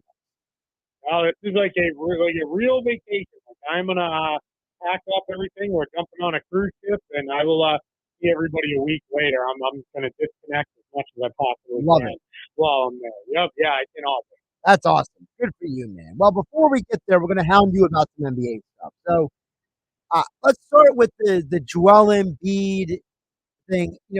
I've taken the position, as so as Mike Gill, by the way, that we got to view the Embiid comment as less serious and more than just him giving an answer to a question. That if you go back and watch the video, Maverick Carter was basically just saying, hey, Joel Embiid, all this stuff already, you've won MVP, you're doing different things out there. What's next for you? And Joel Embiid is basically just saying, I want to win a championship. And so in that context, I feel like it's less Embiid saying, I don't want to be in Philadelphia, but more him just saying, I want to win a championship in general. Yeah, I did not. It's funny, I think people, especially when you see it in print, it always is different than the way it was said. And I was able to hear some of that audio. And I did not feel like he said that as like, well, I want to win in Philadelphia or anywhere else. It wasn't really even like that. It was more just he felt like he was basically saying like, hey, look, like I want to win here, but I really just want to win. I want to win a title. And I think Joel Embiid is now at the point in his career where he won MVP. He's kind of achieved all the other individual accolades you can get. It's not now. It's what's left is I want to win championships. So I get where he's coming from. Yeah, I don't think Embiid was being nefarious at all, but I think that, look, he's saying, I want to win a championship. I mean, shouldn't we be like, hey, that's great. You're not in it for the money, right? Like, isn't the whole point supposed to be that we applaud athletes for wanting to win a championship? I thought that was supposed to be the thing here. Yeah, it is. I think, and I don't think anybody's upset about that. I think where most people are feeling is it's that or anywhere else, right? That's what I saw people attaching to is, oh, Embiid's not committed to Philly because, the people who are rooting for other teams that love him would be like, hey, maybe we can get him here. And then, other people are just, that people like the drama of this stuff sometimes more than they like the reality of it. But at no point was I like, oh yeah, Joel Embiid, nothing I took out of what he said was, let's get out of here. I don't want to be here anymore. Do you think the Sixers can win a championship with Joel Embiid anytime soon? Yeah, I mean, they can. They've got him. You've got Tyrese Maxey. Those are two pretty good guys to start with. Let's see what happens with the James Harden trade and how that all kind of comes together. That part is still remains to be seen. But, if you're starting with Embiid and Maxey, and if this plan, which it seems like is next summer to have those two guys and a whole bunch of cap flexibility, then, you're in a pretty good place to, get off and running to start with. That's a better duo than most teams are starting with. But it's the challenge is you got to get all the other guys around those guys right. You can't just, say, well, that's enough. Throw, you, me, and Mike Gill out there with those two. We're probably not winning very many games. But you get the right pieces around them, yeah, you could win a title. So then what do you read into Keith Smith joining us here on the Elite Acura Hotline here on 97.3 ESPN? What do you read into Daryl Morey's comments saying to the local radio station that, hey, I'm not going to trade James Harden for a bag of basketballs. I'm trading him for another player who's going to help us win a championship. Is that Morey, sticking to his guns, or is that Morey using the media to drive his message home? I think it's a little bit of both. I think, he is being very, realistic of, hey, I can't just give this guy away. Like, he's too good for that. We don't need to get off the contract. We would be perfectly happy to bring him back to Philly and just kind of keep things moving with the group we have. But I think he's also using that as like, hey, I'm willing to trade him, and he wants to be traded, and we're doing what we can to try to, meet that trade request. But we're not just going to give him away. So I think we're very much in a spot with, they're trying to get into a position with him of, yeah, we can go and we can do that, but we're not, trying to just give this guy away. Like, that is not what they want to do. Keith, what do you say to the people that keep complaining? Why is this taking so long? What is Morey waiting for? Like, what is your explanation to those people? Yeah, there's a couple things. One, there's no clock on this, right? It's the middle of July. It's not we're not even a month from now in the middle of August, or never mind the middle of September when training camp is, a week or so away from opening up. So there's no real reason to rush through this. It's not like trading James Harden is then going to open up 7 other domino moves. We're not at that point in the offseason anymore. We're at the point of whatever it is you get from James Harden, that's probably going to be what you get, and that's going to be your roster. You're probably not moving those pieces around and doing other trades and everything else under the sun just because of where we are in the calendar. So now it is, all right, if you really want to get to the Clippers, much like Damian Lillard in the Miami Heat, we need either the Clippers offer to get a lot better, or the Clippers need to move guys in other trades to get things that make more sense for us. And then to that point, Morey's just not going to rush, right? He's very much going to take it into a point where, hey, I need to get what I need to get. Now, what you got to be careful of, we're still having this conversation 2 months from now. Like, we'll just bring him here. And James Harden is saying, yeah, I'll go to camp with Philly. It is what it is. I'll play for them, and while they keep trying to trade me. We've seen what that looked like at his last two stops, Houston and Brooklyn, and it wasn't very good and wasn't very conducive to winning. So you got to get to a point where get a deal done, figure something out, but it doesn't have to be today or tomorrow. I know there's a lot of people out there who like the ideas of the Sixers returning players like Pascal Siakam and Zach LaVine. Are those legitimate returns for James Harden, or are those downgrades? I would think those are probably both upgrades over where he is right now. It's, James Harden's at the point in his career where I think we can feel fairly confident he's probably going to miss somewhere between 20 and 30 games per season. He's probably, going to be still a very good player, but he's slipping in portions of his game. We can see that at his age. He's on an expiring contract. So if he's not being traded to somewhere where he really wants to be, that's probably also going to be an issue. But, Pascal Siakam is really, really good. He's one of the best forwards in the league. And, that's a guy I think you'd be really happy with, and you could really make work with Joel Embiid in your front court.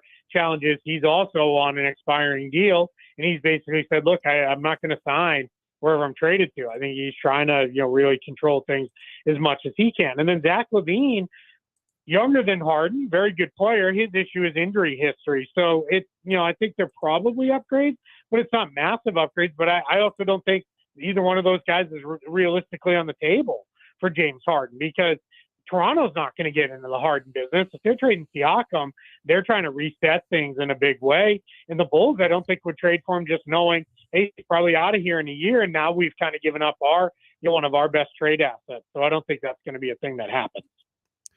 I mean, I think the other part of the question is like, what exactly is going on? Because I know Siakam and Levine's names keep coming up. What exactly is going on in Chicago and Toronto? I think that's part of the conversation needs to be had, right?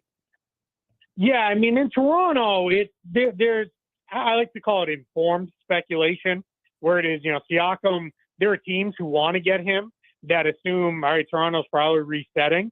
And I think that Toronto is continuing to send the message of, hey, we're not blowing this up. We're not even really resetting. We're still moving forward with the guys we still have. We're still kind of pushing, this crew, forward with what we've got. And then I think what happens with LaVine is that is coming out of a lot of the Bulls should be going in the direction where they're, trading guys and tearing that thing down and kind of starting over. And the Bulls are not doing that. So, I mean, it's not to say Pascal Siakam or Zach LaVine won't be traded, because, anybody could be traded at any time, but I don't get the sense, and never have through conversations, that those two teams in Toronto or Chicago are looking to trade those guys and are openly shopping them. I think they're more in a spot where, hey, if the right great deal comes our way, we're willing to listen and talk about it. NBA insider Keith Smith from Spotrac joining us here on the Sports Bash. Josh Hennig filling for Mike Gill on 97.3 ESPN. Keith Smith joining us on the Elite Acura hotline. Keith, talk to me about the Clippers, because obviously that's the team that Harden wants to go to. Morey said that, he obviously would try to get Harden where he wants to go.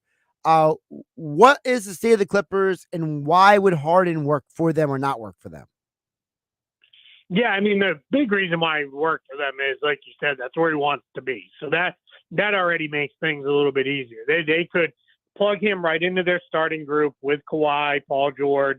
We'll see where Russell Westbrook, who resigned, fits in there or not. So we'll see what that looks like. But those guys are, you can basically drop him in and go in that position and feel pretty good about it. I think the challenge with them in meeting the ask back from Philadelphia is they can get there, right? They've got guys they can put the contract together. It would be Nick Batum, Robert Covington, Norman Powell. Could they trade Terrence Mann, Marcus Morris Sr.? There's a number of different options they can get to, but Philly has seemingly made it clear of, hey, we don't really want to take back long-term money, right? We want to keep things as clean as we can going into next summer. And if we do take back long-term money, it needs to be for the exact right guys. And I think if you're the Clippers, you don't want to give up 2-3 guys in a trade, because what's going to happen to you in that type of situation is you need depth. I already said Harden's probably going to miss 20, 30 games.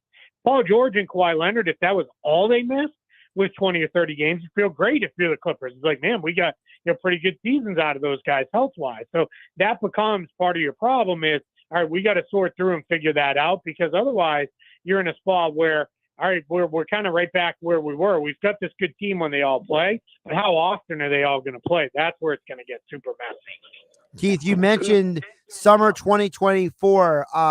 Why should people care about summer 2024? Sorry, the dogs are in the middle of battling over a bone. That's all good. That summer, yeah. So what Philly made it clear when they didn't sign Tyrese Maxey to an extension, which seemed kind of crazy on the forefront, as you saw, guys who are, kind of his peers in the league, whether it be Tyrese Halliburton or LaMelo Ball or those types of players, Desmond Bane, get their big contracts. It was like, well, where's Tyrese Maxey's big contract? Philly, basically without openly saying it, said, hey, we're still going to sign him. We still want him. We still want him here long term. But what they're going to do, it looks like next summer, is you're basically going to have a pretty clean cap sheet. It's going to be Joel Embiid, PJ Tucker most likely, and then Tyrese Maxey's cap hold, and not much else on your books. So they could go in, with 50, 60, maybe even 70 million in cap space as this all comes together. And then what Philadelphia can do is, I know a lot of people are looking at it and saying, yeah, but nobody goes to free agency anymore. There's never any good free agents. But you can use cap space on trade. That can be, a way you improve your team. You could go trade for a guy who's making $40 million from another team that you feel is a perfect fit with what you're doing if that team's looking to reset. So I think that's why people should be looking at it and saying, all right, if they don't want to take back money, they better have this great plan. And more importantly, you better come all the way through with that great plan for the summer of 2024. Otherwise, that ends up getting to be too big of a mess. When you look that far down ahead, obviously there's a contingent of people who say you got to win now. You got to go all in if you're the Sixers or if you're the Bucks or if you're any of these teams with these guys who people perceive as having a window to win. And I said earlier in the show, Keith, I said the danger of going all in is that you basically bankrupt your team down the road and you have all these guys who nobody wants to play with anymore. And then you're like the Sixers over a decade ago and you're trading away Allen Iverson for Andre Miller. So it's like, for the Sixers or for any of these teams, talk about the complexities and the dangers of this idea of all in for 1 year. Yeah, and it's a great point. Whenever a team's going to go all in, you better be starting, if we're not going to win the title, we're going to be right there, right? We're going to be competitive in the conference finals, or we're going to get to the finals, and we're going to say, hey, we really tried and got there. If you go all in and you wash out in the first or second round, to your point, now what's happened is you're a superstar. So in this case, for Philadelphia, that's Joel Embiid, the guy you wanted all in around. It's going to be like, all right, it didn't work. And why is it going to get better next year?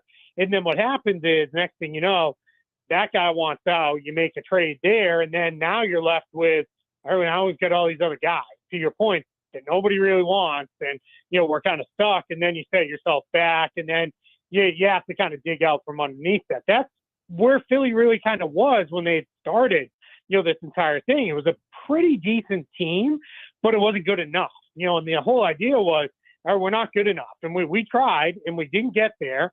So now we're going to tear this down and we're going to really, to an unprecedented level, we're going to start all over. And, the fruit of that was we have Joel Embiid. So now, as you get into this spot of, you got to pick it at the right time because the star needs to be ready, right? They need to be ready to carry a team to those levels. And you just got to get to a place where it actually works, because otherwise now you've cashed everything in and you're out of chances, and your only way out of it quite often ends up being, we got to reset and we got to restart. And that starts with trading our superstar. Right now, Keith, as of July 19th, how are you tiering the Eastern Conference? Yeah, that's a good question. I would say your top is pretty similar to what it was a year ago. I'm going to say it's, Boston and Milwaukee at the top of the conference. I think they're both still really strong, still, teams that are deep, even if they look a little bit different than they've looked the last couple of years. They've still got pretty good depth. They've got stars.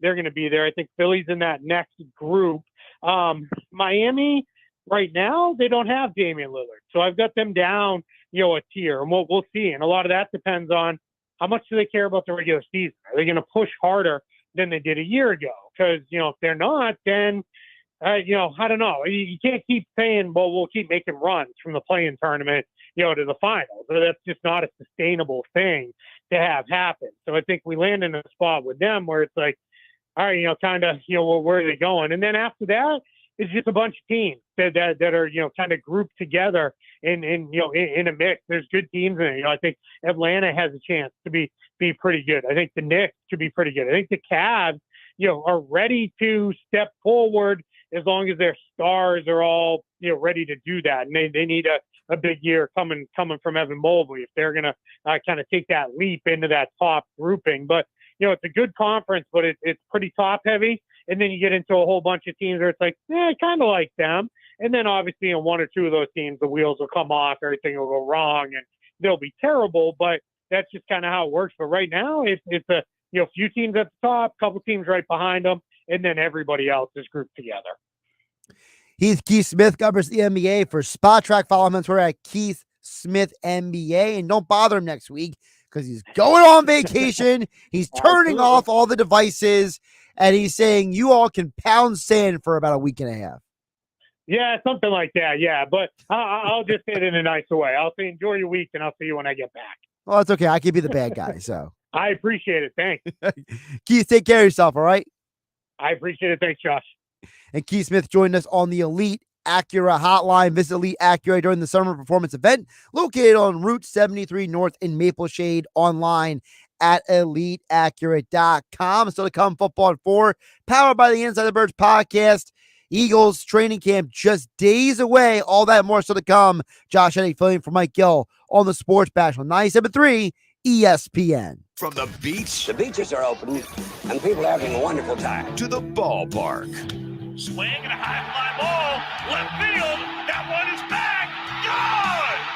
Harper delivers. We've got you covered. The Sports Bash with Mike Gill on 97.3 ESPN and the 97.3 ESPN free mobile app. There's a right way and a wrong way to fight off mosquitoes. Karate chopping the air, in a public place, in front of your kids and their friends, Mom, is the wrong way. Using Stem mosquito repellent is the right way. Stem effectively repels mosquitoes by harnessing active ingredients found in plants like lemongrass and peppermint, making it safe for use as directed around people and pets. Stem.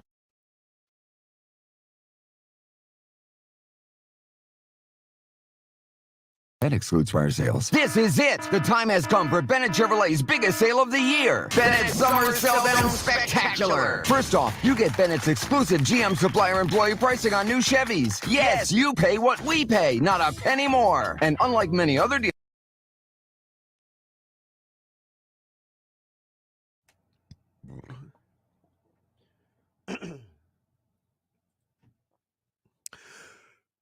Good Wednesday afternoon. I'm Josh Hennig with your South Jersey Sports Center. The Phillies announced this afternoon that Andrew Painter will be recommended to get Tommy John surgery after his rehab has not gone as planned, what they're calling conservative management of his right elbow. He has a surgical consultation this upcoming Monday with a doctor in Los Angeles, prospectively ending his season. Phillies back in action tonight after winning last night 4-3. They're back again against the Brewers. What Eagles offensive linemen were ranked in the top 10 in the NFL? Go to our website. Check out all the details at 973ESPN.com. Get more Eagles, Sixers, Phillies, and Flyers on our app. Your forecast is next.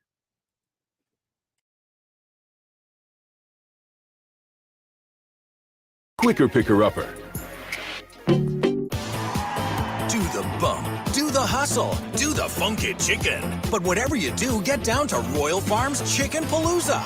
Right now, get a 3-piece world-famous chicken meal. White, dark, or chicken tenders with Western fries for just $6, with a portion of each chicken meal sale donated to local charities. Can you dig it? Plus, register to win world-famous chicken for a year. That's a 3-piece world-famous chicken meal with Western fries for only $6. Don't stop till you get enough. But hurry, Royal Farms Chicken Palooza is only for a limited time. So boogie on in for Royal Farms Chicken Palooza. Going on now, and it's just the way. You like it. Real fresh, real fast, Royal Farms. No purchase necessary to enter or win. Sweepstakes ends August 31st, 2023. Chicken for a year prize to be awarded as 8 $100 Royal Farms gift cards. For details and official rules, visit royalfarms.com/chicken-palooza-sweepstakes. Void where prohibited. Sponsored by Royal Farms. At Grainger, we're for the ones who pay attention to every little detail.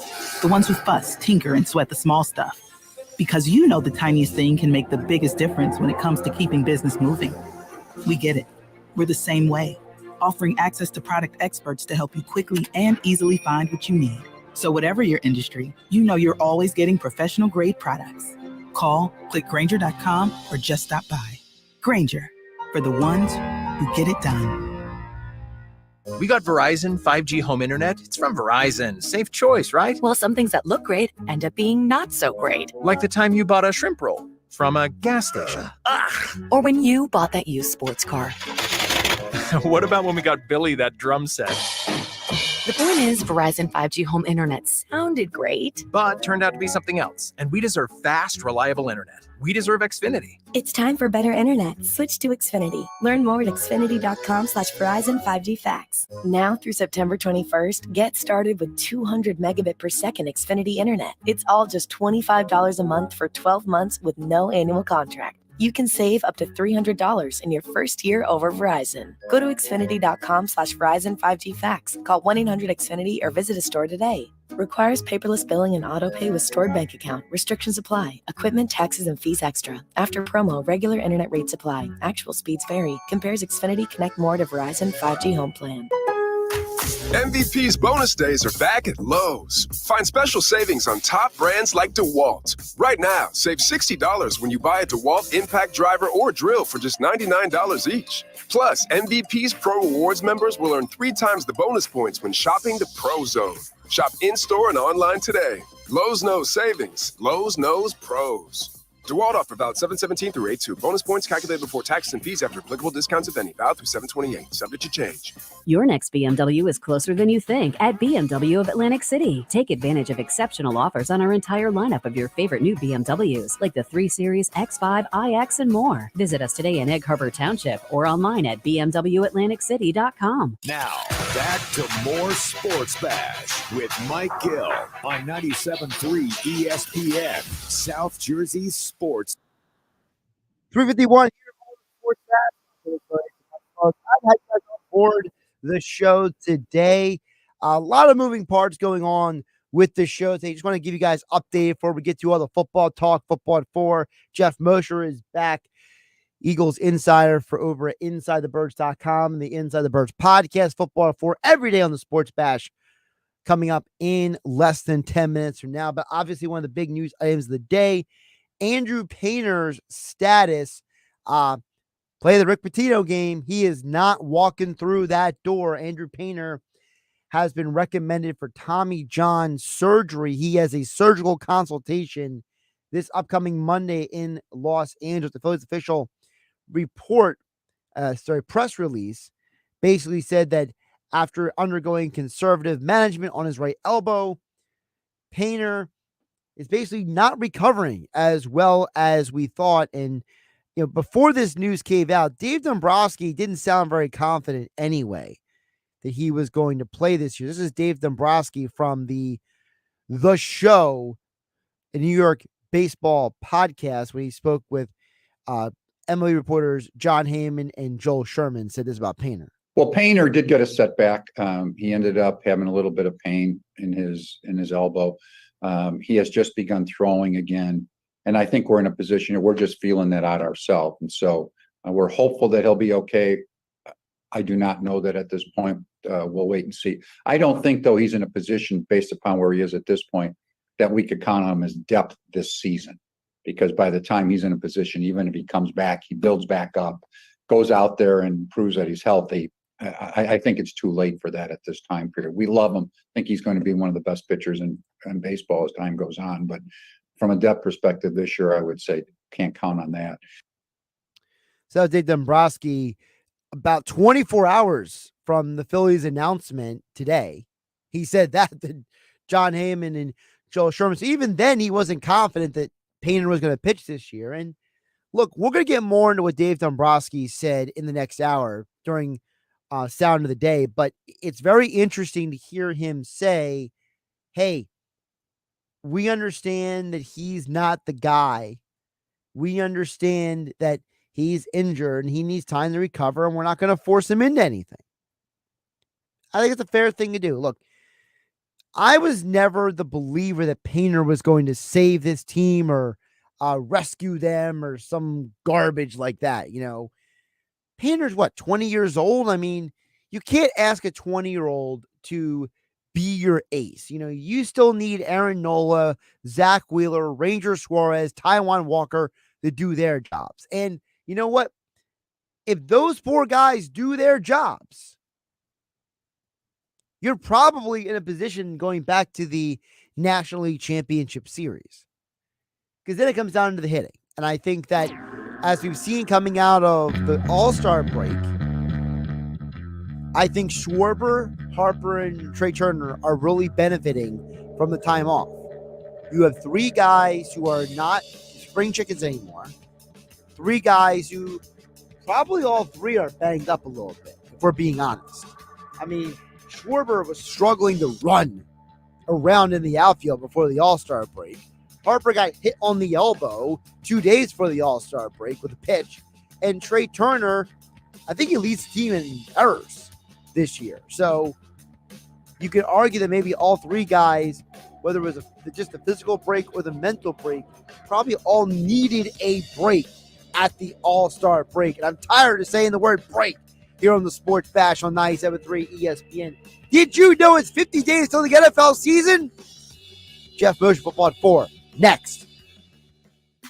Excessive temperatures can lead to heat cramps, heat exhaustion, or life-threatening heat stroke. Here's how we can protect ourselves and our families. Take breaks from the sun. Drink plenty of water from the time you wake up to the time you go to bed. Limit alcohol and caffeine, which can dehydrate you and make matters worse. When exercising or doing another outdoor activity, try to do it in the early morning or late evening when temperatures are lower. If you're spending the day outdoors, be sure to wear a hat or a visor and stay under an umbrella or other shaded area. Symptoms of heat-related illness include headache, nausea, vomiting, muscle cramps, and fatigue. By taking a few precautions, we can protect ourselves and our families and enjoy the summer season. I'm Robin Stoloff for Health Update. Recycling is an easy and important activity you can do every day to help the environment. ACUA reminds you to recycle metal cans, glass jars, cardboard, paper, and accepted plastics. To learn more, visit acua.com or call 609-272-6950. Did you know Atlantic County has been recycling for more than 35 years? Recycling is an easy and important activity you can do every day to help the environment. ACUA reminds you to recycle metal cans, glass jars, cardboard, paper, and plastics with the numbers 1, 2, and 5 inside the recycling symbol. To help keep this successful system going, never put plastic bags in your curbside recycling container. And please rinse off food residue. To learn more, visit acua.com or call 609-272-6950. MVP's bonus days are back at Lowe's. Find special savings on top brands like DeWalt. Right now, save $60 when you buy a DeWalt impact driver or drill for just $99 each. Plus, MVP's Pro Rewards members will earn 3 times the bonus points when shopping the Pro Zone. Shop in-store and online today. Lowe's knows savings. Lowe's knows pros. DeWalt offer valid 7/17 through 8/2. Bonus points calculated before taxes and fees after applicable discounts, if any. Valid through 7/28. Subject to change. 0, 0, 0. Get your zeros here. That's a zipper 0 zilcher. No, that's not it. Get low APR financing at Matt Platt Nissan with 0 interest on every new Nissan in stock. Yeah, it's on at Matt Platt Nissan. Put 0 down, pay 0% financing, or make 0 payments for 90 days on every Matt Platt Nissan in stock. Plus, with your job clearing $450 per week at Matt Platt Nissan, you're virtually approved. If other dealers are telling you that you're stuck in a loan or lease, AJ the Trade Man can get you released, even if you owe thousands more than it's worth, and you can't buy a new ride anywhere else with peace of mind, like Matt Blatt Nissan's exclusive 4-day love it or leave it return policy, only at MattBlattNissan.com. On approved Tier 1 credit through NEMAC, negative equity will be refinanced into new vehicle plus tax tag and $589 doc fee. Offers can't be combined. Call 877-289-6670 or go to MattBlattNissan.com for complete details. Offer ends 8/6/2023. It's on at Matt Blatt Nissan, the Black Horse Pike, Egg Harbor Township. So how are things? Oh, great. Katie just bought herself a new bike with her own money. What? My kids spend all their money on video games. How'd you get Katie to save? Just a little education. Did you know China prioritizes teaching financial literacy starting in preschool? That's so smart. American kids don't seem to hear a word about it in their classrooms, and I really can't teach it at home. They're being left behind. Actually, we can help at home, thanks to the Sensibles. The Sensibles? Mm-hmm. They're a team of animated superheroes who help kids ages 6 to 12 to develop smart money habits in a fun way. Katie gets a Sensibles kit in the mail with a great DVD, a comic book, and other fun activities each month. She also gets access to an interactive website with a library of lessons, other fun activities, and lots more. Oh, that's perfect. I'm signing my kids up today. Visit bcs-kids.com today and enter promo code SENT for 20% off. Digital subscriptions also available. Subscribe at bcs-kids.com. That's CENT. It's the sensible thing to do. South Jersey business owners, when Eagles football returns to the airwaves this season, don't miss out. Make sure your business is a part of the Philadelphia Eagles season with Merrill Reese and Mike Quick on 97.3 ESPN. Touchdown! Every week, the NFL's most passionate fan base flocks to 97.3 ESPN radio to listen to their favorite team, the Philadelphia Eagles. Advertising with the Eagles can help your business connect with the consumers you are trying to reach. 97.3 ESPN is the most listened to sports source in all of South Jersey. That's what makes 97.3 ESPN such a powerful station for your business's message. So this Eagles season, don't have your business sitting on the sidelines. Be a part of the Philadelphia Eagles season on 97.3 ESPN. To be a part of the Eagles season, call Market President Mike Rubel at 609-910-5249. South Jersey's play-by-play home for the Eagles, Touchdown! Sixers, It's good! and Flyers. Oh, big save by Carter Hart. 97.3 ESPN, WENJ, WENJ HD, Millville, Atlantic City, a Town Square media station. 97.3 ESPN presents The Sports Bash with Mike Gill. It's time for Football at 4 with Geoff Mosher. My personality is I want to win badly. I want to win more Lombardis for Philadelphia and our fans. We got the greatest fans around, and I will do everything possible. Powered by the Inside the Birds podcast. Now, live from inside the Matt Blatt Kia Studios. This is Football at 4. Football at 4 is powered by the Inside the Birds podcast. Geoff Mosher from the Inside the Birds podcast will join us momentarily here on 97.3 ESPN. We have Geoff Mosher now here on Football at 4 as we are 50 days from the start of the NFL season. A week away, basically, from training camp. At this point next week, the Eagles will be, well, they'll at least be running around. They're not going to have pads on for a while, but we got Geoff Mosher now, Football at 4, here on 97.3 ESPN. Geoff, welcome back. How you doing today? I'm great, Josh. How are you? I hope you're anxiously awaiting the start of training camp, like we all are. Although I'm so like all the time, it's like it fast forwards our summer, but hey, that's all right. Well, I'm so anxiously awaiting. I've been watching the quarterbacks on Netflix, that documentary, and I'm actually getting to the point where I'm starting to like Kirk Cousins. So, all right, you need to put the Netflix down. Have you watched any of it? No, people keep telling me it's great. I'm going to try to, quickly binge it before we get into training camp. I'm actually just finishing up. Earlier, like a month or two ago, I watched the whole Tom Brady thing, the Man of the Arena, which has to be a couple of years old now, right? Right. And I was watching the Derek Jeter one, the captain. So I'm sort of now catching up on really old but compelling sports content, and pretty soon I'll get to like the quarterback. I personally liked the Jeter better than the Brady one. 100%. I sort of got bored with the Brady thing about 4 episodes in. Yeah, the Brady one felt like I was rehashing a lot of things I already knew. Yes, I agree. Whereas the Jeter thing, you learn a lot about his background that I don't think everybody really knew about. So it's nice. It's good. See, I think that the quarterbacks on Netflix thing is getting some bad reviews online by certain people.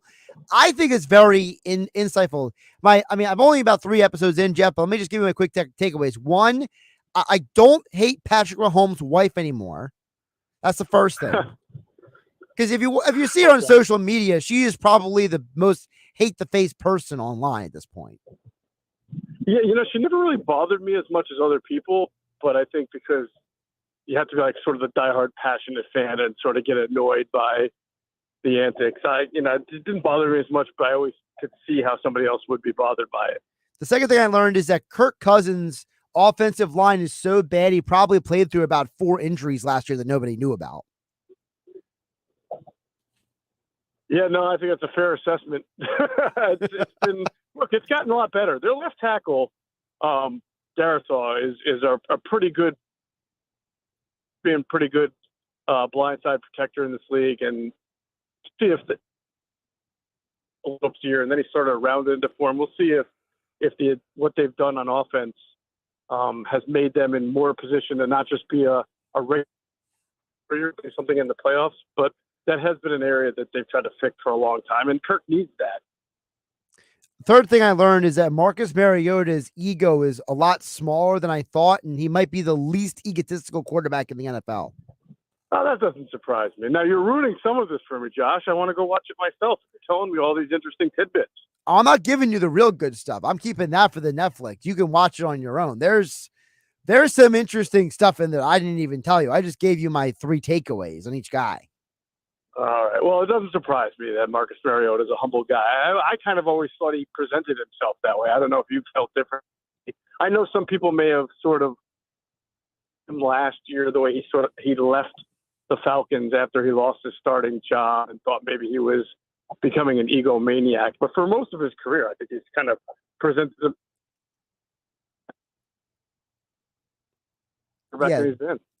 Yeah, the way he left the Falcons, I think that's actually the biggest twist of the show so far. When you get to that point, you're gonna kind of be like, now it all makes sense. You know what I mean? It's gonna be a little full circle for a lot of people out there. So I'll save that for everybody. All right, Geoff, let's get to the Eagles because they're going to be in camp next week, and you and Andrew DeCecco wrote about over at InsideTheBirds.com. I want to ask you about one of your notes because in your guys' article about new blood, you talk about the off-ball linebacker, and in a league where linebacker has been, de-emphasized for the Eagles, linebacker is still an important conversation. Why, Geoff Mosher?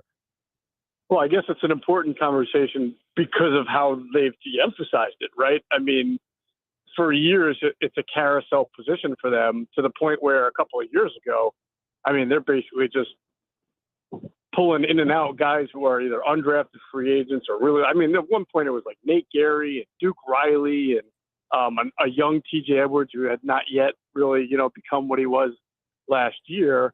Now, I think that they sort of reignited the fan base last year by doing 2 things. One, drafting Nakobe Dean. That was very good. In the 3rd round, at least it gave them somebody to look forward to and hope that would be their next sort of Jordan Hicks type play, like a longer-term linebacker who has a lot of skills and abilities. But then number 2 is that they've found a combination in TJ Edwards and Kaiser White who managed to hold their starting job down from front to end and play at a high level, especially TJ Edwards, in a way that we haven't really seen from Eagles linebacker. So I sort of wrote in that piece that, the Eagles would love last year to be the new norm for them, but it's kind of hard for it to be the new norm when guys have years like that, and then you say goodbye to them, and you go kind of back to your carousel approach. But that's where Nakobe Dean comes in, and what they hope and what the fans hope and everybody hopes is that he winds up being the player that, you saw at Georgia. Speaking of the player he was at Georgia, how do the fans separate their expectations of him from what is really going to happen with the Kobe Dean? Because let's be realistic, he was a stud at Georgia. He was an All-American and all these different accolades, but in the NFL, he still has to learn the game. He's still young. Right. He didn't play that many snaps last year. And when he was at Georgia, played on, an unbelievable defensive front seven that had so much talent. And of course, he's reunited with two guys, Jalen Carter and Jordan Davis, that he played with. And that's what sort of the Eagles are hoping to accomplish here. But in order for him to, I think, do his job to the fullest, the front line has to as well. And that includes Jordan Davis. The reason why he's a third-round pick is because if you look at his build, you look at his frame, look at the way he plays the game side to side. I mean, he's not a downhill linebacker. Those are few and far between anyway. But he's also not just like a Fred Warner type of specimen either. I mean, he's as smart, instinctive. He is a good athlete. I'm not taking that away from him. But he was at his best because he was kept clean and he was able to make tackles. So that really starts up front. And so the Eagles have to be a team that can keep their linebackers clean in order for their linebackers to succeed. You're not going to get like Jeremiah Trotter type of, performance where you're just so big and strong and you can out-muscle guards and tackles coming at you. Geoff Mosher joining us on the Elite Acura Hotline for Football at 4, powered by the Inside the Birds podcast and InsideTheBirds.com. Geoff, the other guy that we should touch on is probably the guy that most people forget is even on the roster, and that's Nick Morrow. He was kind of the forgotten man of free agency, but he very well may be the most important guy in this conversation because the Kobe Dean, for all intents and purposes, has a role in this team. But Nick Morrow, the free agent addition, he's still technically competing for a job here. Yeah, Nick Morrow made over 100 tackles last year for the Bears defense. Now, I like to say that can be a misleading number, right? If you're making 100 tackles, but they're all 10 to 15 yards downfield, then, the numbers look better than the actual performance. And the fact that he comes here and he agreed to a contract with $0 guaranteed dollars is a little bit of a red flag. But it gives the Eagles the ability to say, hey, you're here to compete for a job, and we have another guy in Christian Ellis who we're going to take a look at as well, and we're going to let the best man win, or we're going to go with Nick Morrow and then see how that works. And if he's not doing what we asked, then we'll hopefully coaching Christian Ellis up to take the spot. That's sort of been how it's been for the Eagles up until last year, right? I mean, how many times did they start the season with one linebacker, whether it was Nate Gary or whether it was, who was the guy 2 years ago, Eric Wilson, right? Or somebody else. And then by mid-season, they were on a different linebacker. So the recipe or ingredients could be there for that kind of maneuvering too. But the recipe is also there for a really nice defensive line, which he didn't have the opportunity to do last year in Chicago, and be even better this year than he was last year. And he's got great quickness. He's got great instincts. He wore the dot on his helmet, the green dot in Chicago, because he was able to be that, guy who can see it all and diagnose. And, for a guy coming out of Greenville College, a couple of years ago, that's a feather in his cap. Done theoretically a better defense and should be able to have his best attributes capitalized. But like we said that about a bunch of one-year stopgap linebackers for the Eagles. And again, it wasn't until last year did you actually see the results you were looking for. When you think about this defense as well, Morrow, Dean, and the linebackers, talk to the audience about what it means also to have a new defensive coordinator. Because I think we haven't talked enough. To me, one of the biggest storylines is you got a new defensive coordinator, and I understand he's going to run almost the same system as Gannon, but he's not the same person. I mean, if anybody's ever seen this guy, he don't look the same, he don't act the same, he don't walk the same. They're not alike personality-wise at all, Gannon to Desai. No, not at all. And it's hard to tell, but I think Desai comes off a little bit more sort of salt of the earth than maybe Jonathan Gannon did. I don't want to say a bit quieter, but probably a little bit more pensive and introspective on things. But the bottom line is it's more about, not what he is in front of the cameras, but what he's going to do. And as you just mentioned, and as we've talked about a lot on Inside the Birds, Josh, that the Fangio concept that has run quite, frequently around the NFL, a lot of teams run it, including the Dolphins, who the Eagles play this year, who will actually not be, the Eagles won't be seeing the Fangio concept. They'll be seeing Nick Fangio himself when they play that game. But every Fangio disciple sort of puts their own fingerprint on the defense.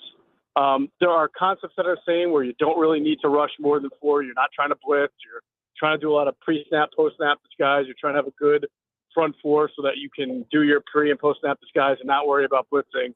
But we're waiting to this is a big thing for us, right? Let's see what Sean Desai does with a defense. It's not the same defense Jonathan Gannon had. So you got to give this guy a little leniency. They're basically rebuilding the entire underbelly of it, from defensive tackle to linebacker to safety. The whole middle of the defense is rebuilt. But I'm very curious to see a couple of things. Line deployment. Does he do slanting? Does he stunt? Does he move guys around? We saw a little of that with John Gannon, but I wonder if we'll see a little bit more of that with Sean Desai. And then, what does he do on the back end to confuse quarterbacks? Because that's a big part of the Fangio concept. The post, everybody does it the same. And by the way, he's got to learn what he can do with these guys. He hasn't coached any of them, I don't think. So I think that's what training camp is really going to be important for Sean Desai, is learning what he can and can't do with his personnel.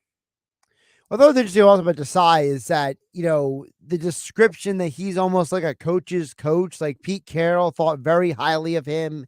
Other coaches think very highly of him, of who he is and his work ethic and his intellect. And it feels like that's different too. Whereas like Gannon was hired because he was like the next up and coming guy, and Desai was hired because he's like the guy that other coaches want to have on the staff. Yes, I think that's a big part of it. The recognition that Sean Desai had, and who had already done the job as defensive coordinator and earned some accolades for that, for how he was able to pull off the job and do well. And, we had John DeFilippo, the former Eagles quarterbacks coach, on with our Inside the Birds Patreon channels, for our Patreon members.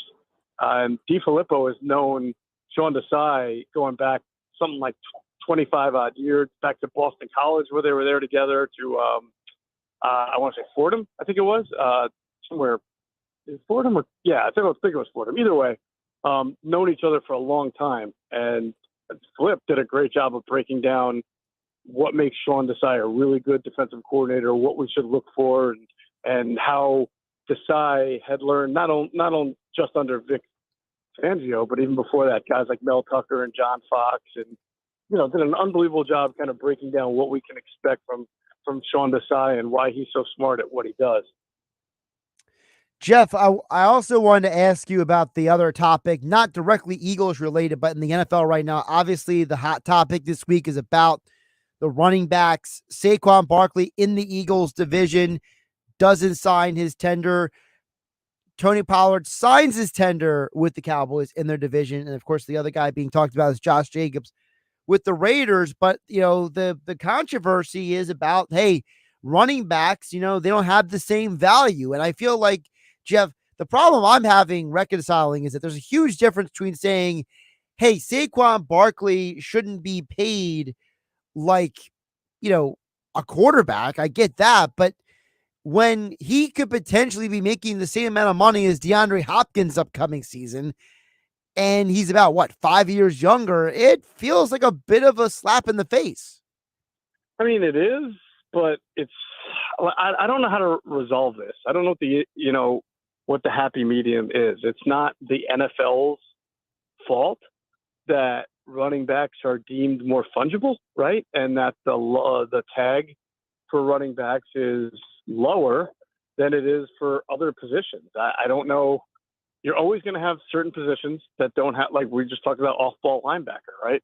Where the money there just doesn't match what the guys who are best at other positions are making. And I really don't know how to get around that. And I do understand I feel like the players understand that, but what they then dispute is the fairness of then, sort of the way teams will use a running back for 3 or 4 years so much and then intentionally do that to not pay them going forward. And you talk about safety of the game and ruining the guy's body. Like, these are all really valid arguments, but at the end of the day, it is a business, and this is how capitalism works, right? Where you value certain things and you don't value other things, and you spend your money where you think it has the most value, and you try to get the most you can out of a product or a commodity when it's at its lowest value. So you can buy low, sell high, right? So I don't know what the right answer is. I understand why Saquon and other running backs are upset. I also understand why NFL teams operate the way they do. I'm unfortunately not well-versed enough in labor and industrial relations to help become a good person who can settle the controversy there and find a happy medium. So I have an idea, and I'll pitch it to you, and you can tell me if it's a good or a bad idea. So my idea, the quote unquote fix the problem, it's not even a full fix. It's more like a way to reshuffle the deck, I guess you would say, is steal the idea from the NBA that if you hit certain tiers, like if you're an all-pro first or second team, or if you lead the league in rushing, or some sort of like attainable objective measurement, that you automatically qualify for a certain financial tier. And if you don't hit those tiers, you don't qualify for a certain financial tier. So this way, it'll maybe cut down some of the quarterback contracts, and maybe more running backs will get paid, and so on and so forth down the line. That way there's a little bit less arguing about, dollars and cents. And it's a little bit about, hey man, you're first team all pro, you get paid this. And hey man, you weren't even a Pro Bowler, so you can't get that money. That sort of makes me think of what the NFLPA does, right? For undrafted players or really low round draft picks who step into starting spots somehow as a rookie, right? They do the performance-based pay for that. And maybe there's something that the NFLPA can figure out for running backs, if that's fair, to just isolate one position where they set aside money to give to running backs who have outperformed their contracts or been used so much, even if they're first round picks, so that they can get some kind of boost or bonus because they're so their market value is so much different than mostly every other position. So what I'm gathering is you don't hate the idea. Oh, no, I don't. Listen, like I said, I understand the arguments on both sides, and it would be great if something could be worked out so that there was more of a happy medium. I just think it's a very difficult thing to do when you're just playing by the rules, Yeah, I just listen. I got two people at least telling me it's not a bad idea, so I'll take it for now. So before I let you go, Geoff, I don't know if you saw, because I know you're doing a million things, but the Packers annual financial report come out, and they announced that their share of national revenue for the NFL, $374.4 million, which calculates that the NFL made almost $1 billion more this year than last year based on their revenue sharing. Oh, well, that doesn't surprise me, Josh. It is a cash cow and the gift that keeps on giving. I don't know what's more surprising, though. Is it the fact that the Packers still do this report every year, or the fact that the NFL only made $1 billion more than last year?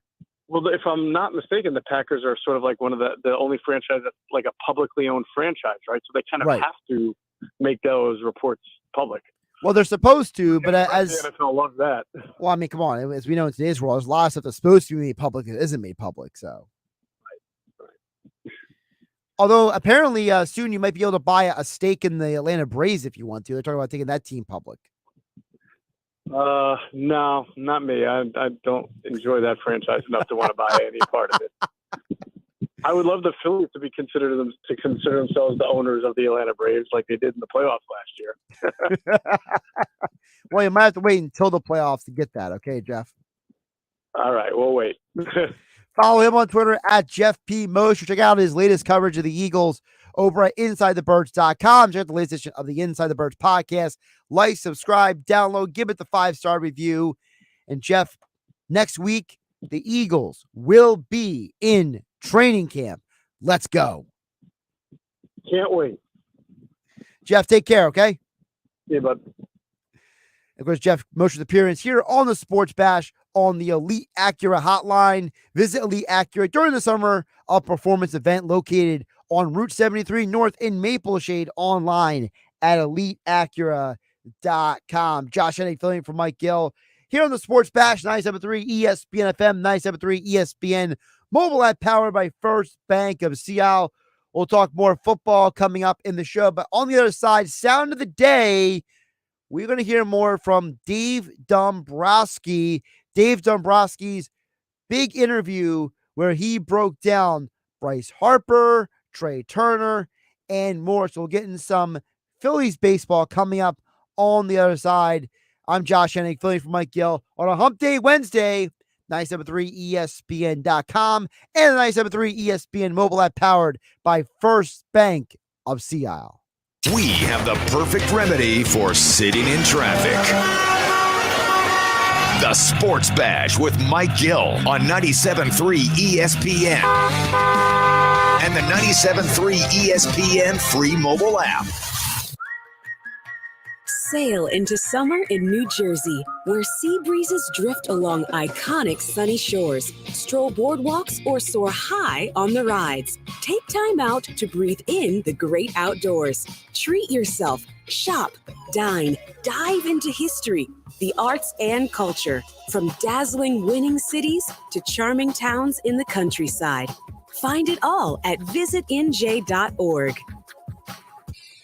The Dell Technologies Black Friday and July event starts now with limited quantity deals on top business PCs with Windows 11 Pro. Save on select Vostro laptops with built-in security features and select Latitude laptops with enhanced privacy, collaboration, and connectivity. Plus, get special financing with Dell Business Credit. Dell Technologies recommends Windows 11 Pro for business. Call a Dell Technologies advisor at 877-ASK-DELL. Offered to business customers by WebBank, who determines qualifications for and terms of credit. These are emails filling your employees' inboxes, downloads beaming from device to device, and any one of them could be a cyber attack. Is it possible to keep your small business safe? It is with Comcast Business Security Edge. It helps keep your connected devices protected, and you can monitor threat activity in real time. So this security threat is the last thing you need to worry about. With Comcast Business, advanced security isn't just possible, it's happening. Get started with fast speeds and advanced security for $69.99 a month for 12 months with no annual contract. Plus, ask how to get up to a $500 prepaid card with a qualifying bundle. Call or go online to learn more. Offer ends 7/23/2023. Restrictions apply. Requires paperless billing and automatic payments. New 100 megabits per second internet and Security Edge customers only. Equipment, taxes, and other fees extra. After promo, regular rates apply. There's a right way and a wrong way to fight off mosquitoes. Karate chopping the air in a public place in front of your kids and their friends, Mom, is the wrong way. Using Stem mosquito repellent is the right way. Stem effectively repels mosquitoes by harnessing active ingredients found in plants like lemongrass and peppermint, making it safe for use as directed around people and pets. Stem, rooted in nature, optimized by science, and embarrassment-free. Your luxury BMW experience is closer than you think. Take advantage of exceptional savings at BMW of Atlantic City. Stop in and shop your favorite models, including the new BMW 2 Series, X3, and more. We're sure to have a vehicle that fits your needs. And with Acceleride, purchase your vehicle online and we'll deliver it directly to you. Looking to trade? We'll pay top dollar for your current vehicle. Experience luxury today at BMW of Atlantic City, closer than you think, in Egg Harbor Township. Shop our complete inventory online at bmwatlanticcity.com. Powered by NJM. No jingles or mascots, just great insurance. This is the Town Square, New Jersey Info and Weather Network. Good Wednesday afternoon. I'm Josh Hennig with your South Jersey Sports Center. The Phillies announced this afternoon that Andrew Painter will be recommended to get Tommy John surgery after his rehab has not gone as planned, what they're calling conservative management of his right elbow. He has a surgical consultation this upcoming Monday with a doctor in Los Angeles, prospectively ending his season. Phillies back in action tonight after winning last night 4-3. They're back again against the Brewers. What Eagles offensive linemen were ranked in the top 10 in the NFL? Go to our website. Check out all the details at 973ESPN.com. Get more Eagles, Sixers, Phillies, and Flyers on our app.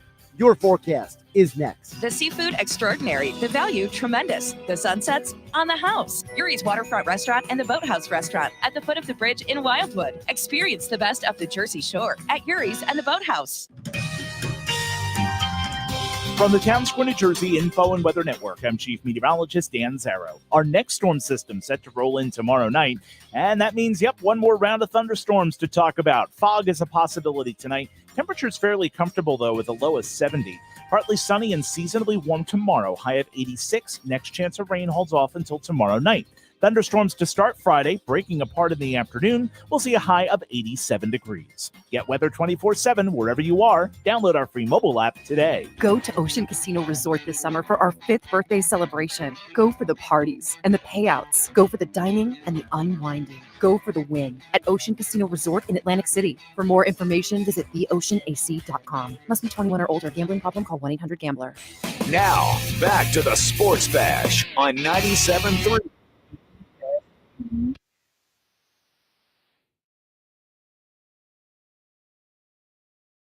30 here on the Sports Bash. Josh Hennig playing for Mike Yoda. Hump Day Wednesday on 97.3 ESPN. As always, the text board is open if you want to join the conversation at 609-403-0973.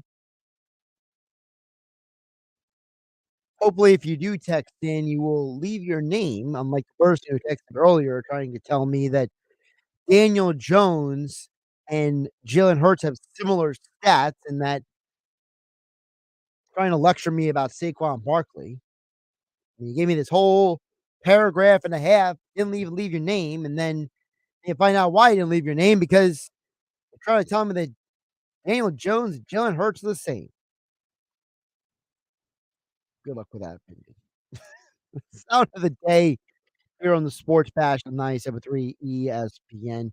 So Dave Dombrowski was on, and he spoke to the media a little bit today, but he didn't say anything news breaking. Basically, just he spoke to the media because of the Andrew Painter news that came out this afternoon. But over on the show, a New York Post podcast, he spoke with Joel Sherman and John Heyman. He had a lot of things to say. He was on there for about 30 minutes, it seemed like, at least. So, but a couple of things he brought up. So he was asked about the trade deadline for the Phillies. And obviously Bryce Harper is the biggest reason why people are talking about the deadline, because if Harper can play first, Schwarber goes back to DH. Schwarber goes back to DH. Harper can play first. Well, Dombrowski talked about Harper playing first. I thought this was a very interesting perspective because the way Dombrowski made it sound, Harper is not just going to play first because they need him to. He's going to play first because he actually can potentially play first base. This is Dave Dombrowski talking with Joel Sherman and John Heyman. I think he'll play relatively soon. I can't give you the exact date on that. And I think it'll be one of those where all of a sudden there's a lot that's involved. And Bryce is a great player. He's very prideful. He'll just one day say, hey, I'm ready. He's been cleared medically for us to do that. So that part of it, we feel comfortable. I've watched him take infield and really build up ground balls and then take infield and do throwing. And just watching him, he's a natural athlete, as we know. He has played infield in the past. He's caught. He's very knowledgeable about the game. He's just instinctive. And as I've told him, and we were saying, I've seen him throw even at this point. And when I go back a month, he might be the best throwing first baseman in baseball right now. That's how good his arm is over there. So, I mean, even coming back from the injury, and it'll be just a matter of when you're trying something new, when he ultimately says, hey, I'm ready. And I think he's pretty close to that. Now, who knows? Maybe it doesn't happen, but we'll know that prior to the trading deadline. And maybe that changes what we need to do at that particular time. I mean, when you hear Dombrowski talk like that, it sounds like Harper's not just going to play first base, but that he's going to be, a league average or better fielding first baseman. And look, we've only seen Harper play a couple times in Major League Baseball first base, but for Dombrowski to speak that confidently about it, it definitely has to make you feel a little different about the return of Harper. And I keep saying soon that Harper's going to let us know when he's ready. You know, I don't really know what that means in the large scheme of things. I don't know if that, what does soon mean? Does soon mean tomorrow's game? Does soon mean next week? I'm not sure, but he at least made it sound like it's going to happen. He sounded very confident about it. So that's definitely some positive on the Harper front coming out of that. It's good to know that, look, for as emphatic he was, the audio we played earlier about him saying Andrew Painter wasn't going to pitch this year, and this interview happening with John Heyman and Joe Sherman 24 hours before the Andrew Painter news came out today, it just has to make you wonder, like I said, that, hey, maybe some of this is, you got to kind of read between the lines with Dombrowski. It's not always about explicitly what he says, but also about what he doesn't say as well. He did also talk about Trey Turner. Trey Turner obviously has struggled this year, and I thought this explanation about Turner was interesting because when you listen to him, Dombrowski tries not to, blame anything for the reason why Trey Turner isn't playing well.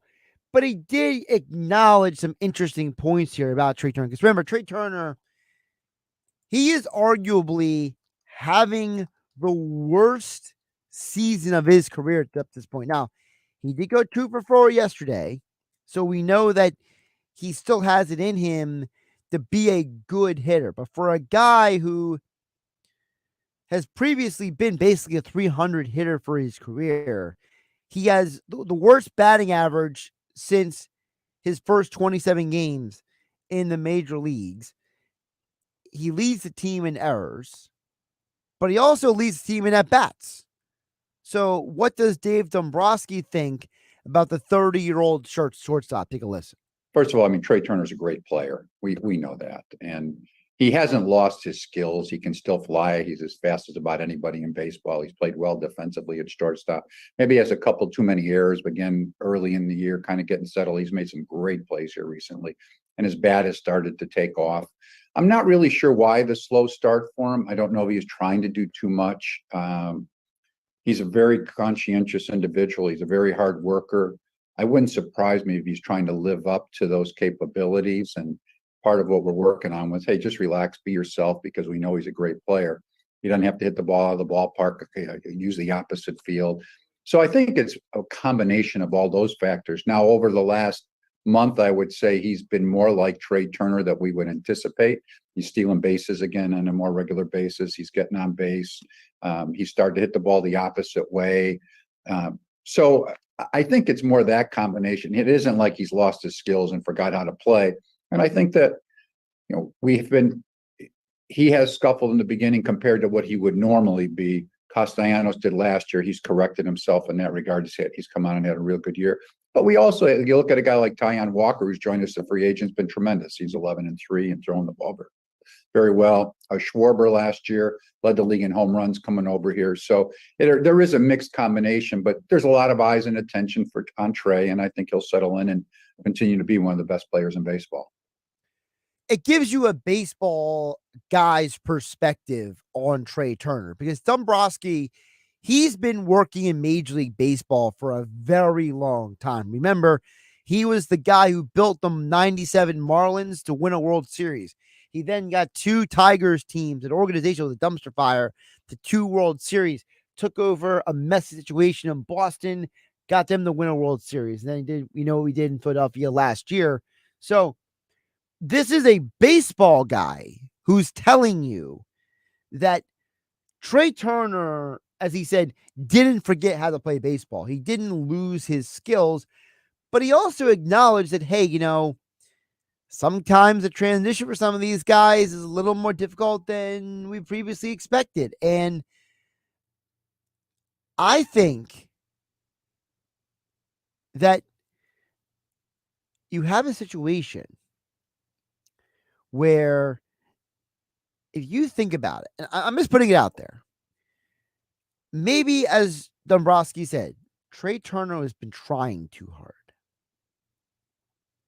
Maybe the real issue with a guy like Trey Turner is that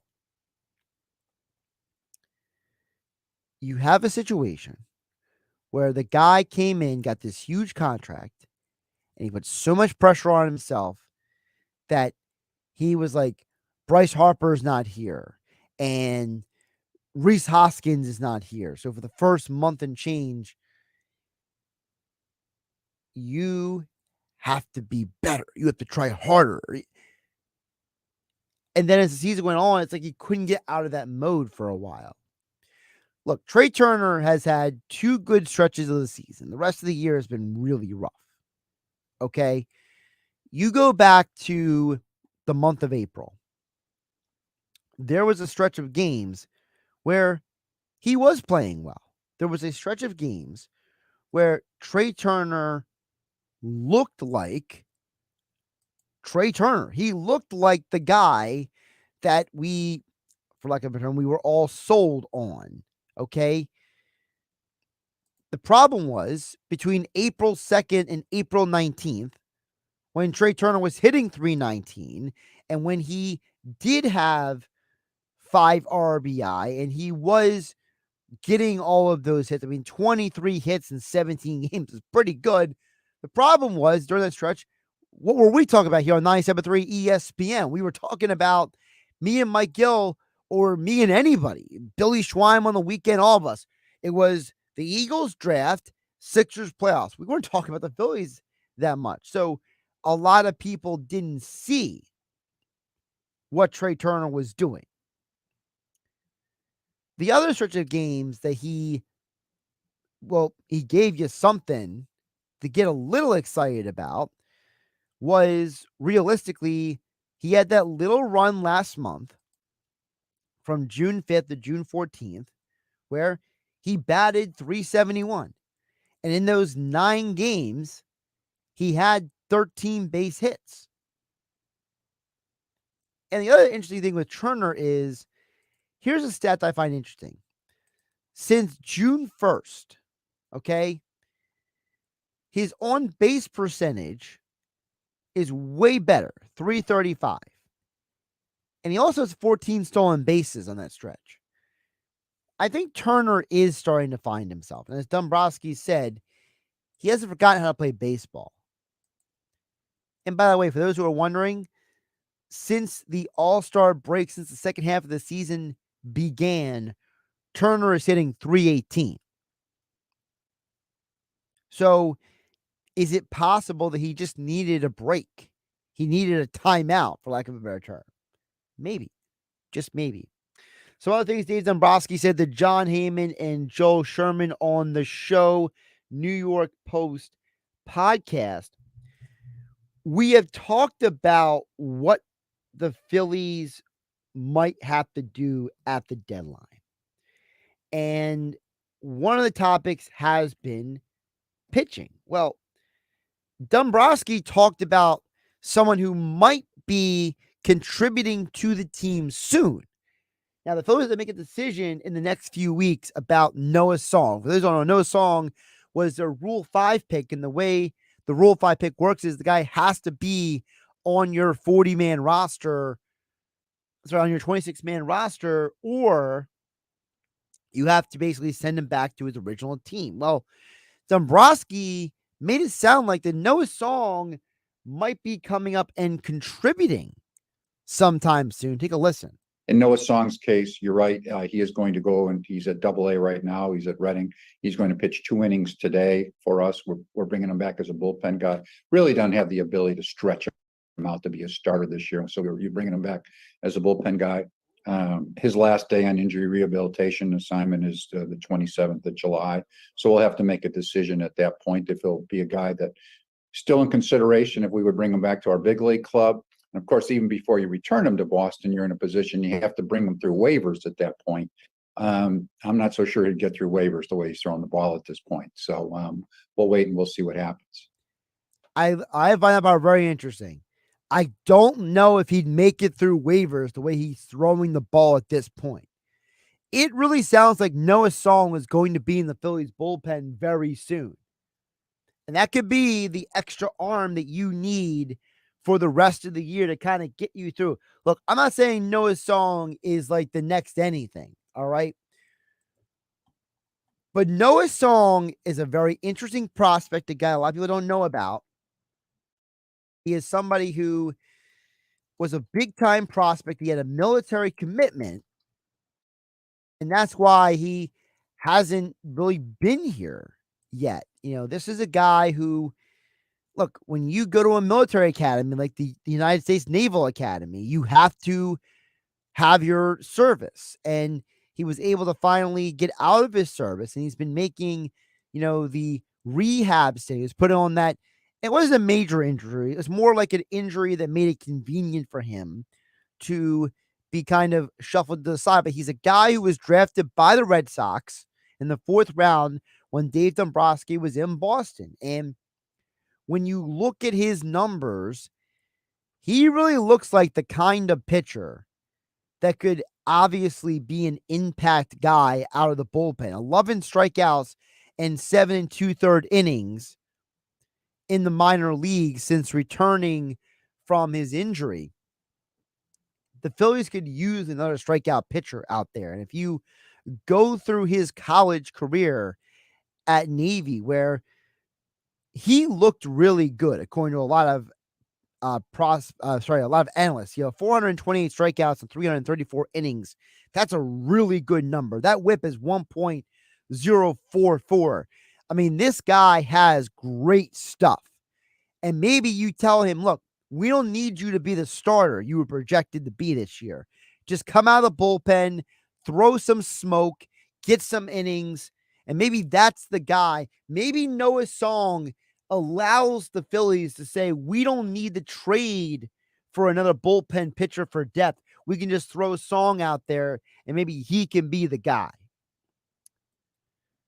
All right, coming up on the other side, Josh Hennig here, filling in for Mike Gill on the Sports Bash on 97.3 ESPN FM and 97.3 ESPN mobile app powered by First Bank. See how you can DM the show through the 97.3 ESPN mobile app or text in at 609-403-0973. James on the DMs. Also, text coming in, so get to those messages coming up on the other side. And, of course, we'll hear more from Dave Dombrowski as the show goes on. Plus, Weinberg Wednesday is here. Dave Weinberg joins me an hour earlier as I fill in here on the Sports Bash than usually on game night. He joins me coming up at 5:25 tonight. All that and more still to come on 97.3 ESPN. A sports station that hits a home run every time. Swing and a drive. Forget it. Right field. Way back. Look out. Second deck and it's gone. Kyle Schwarber with a mammoth home run over the right field fence into the second deck. It's 97.3 ESPN, South Jersey's home for the best Phillies sports talk. 0, 0, 0. Get your zeros here. That's a zipper zero zilcha. No, that's not it. Get low APR financing at Matt Platt Nissan with 0 interest on every new Nissan in stock. Oh, yeah, it's on at Matt Platt Nissan. Put 0 down, pay 0% financing, or make 0 payments for 90 days on every Matt Platt Nissan in stock. Plus, with your job clearing $450 per week at Matt Platt Nissan, you're virtually approved. If other dealers are telling you that you're stuck in a loan or lease, AJ the Trade Man can get you released, even if you owe thousands more than it's worth, and you can't buy a new ride anywhere else with peace of mind, like Matt Platt Nissan's exclusive 4-day love it or leave it return policy. Only at MattPlattNissan.com. Unapproved Tier 1 credit through NEMAC. Negative equity will be refinanced into new vehicle plus tax tag and $589 doc fee. Offers can't be combined. Call 877-289-6670 or go to MattPlattNissan.com for complete details. Offer ends 8/6/2023. It's on at Matt Platt Nissan. The Black Horse Pike. Egg Harbor Township. There's a right way and a wrong way to fight off mosquitoes.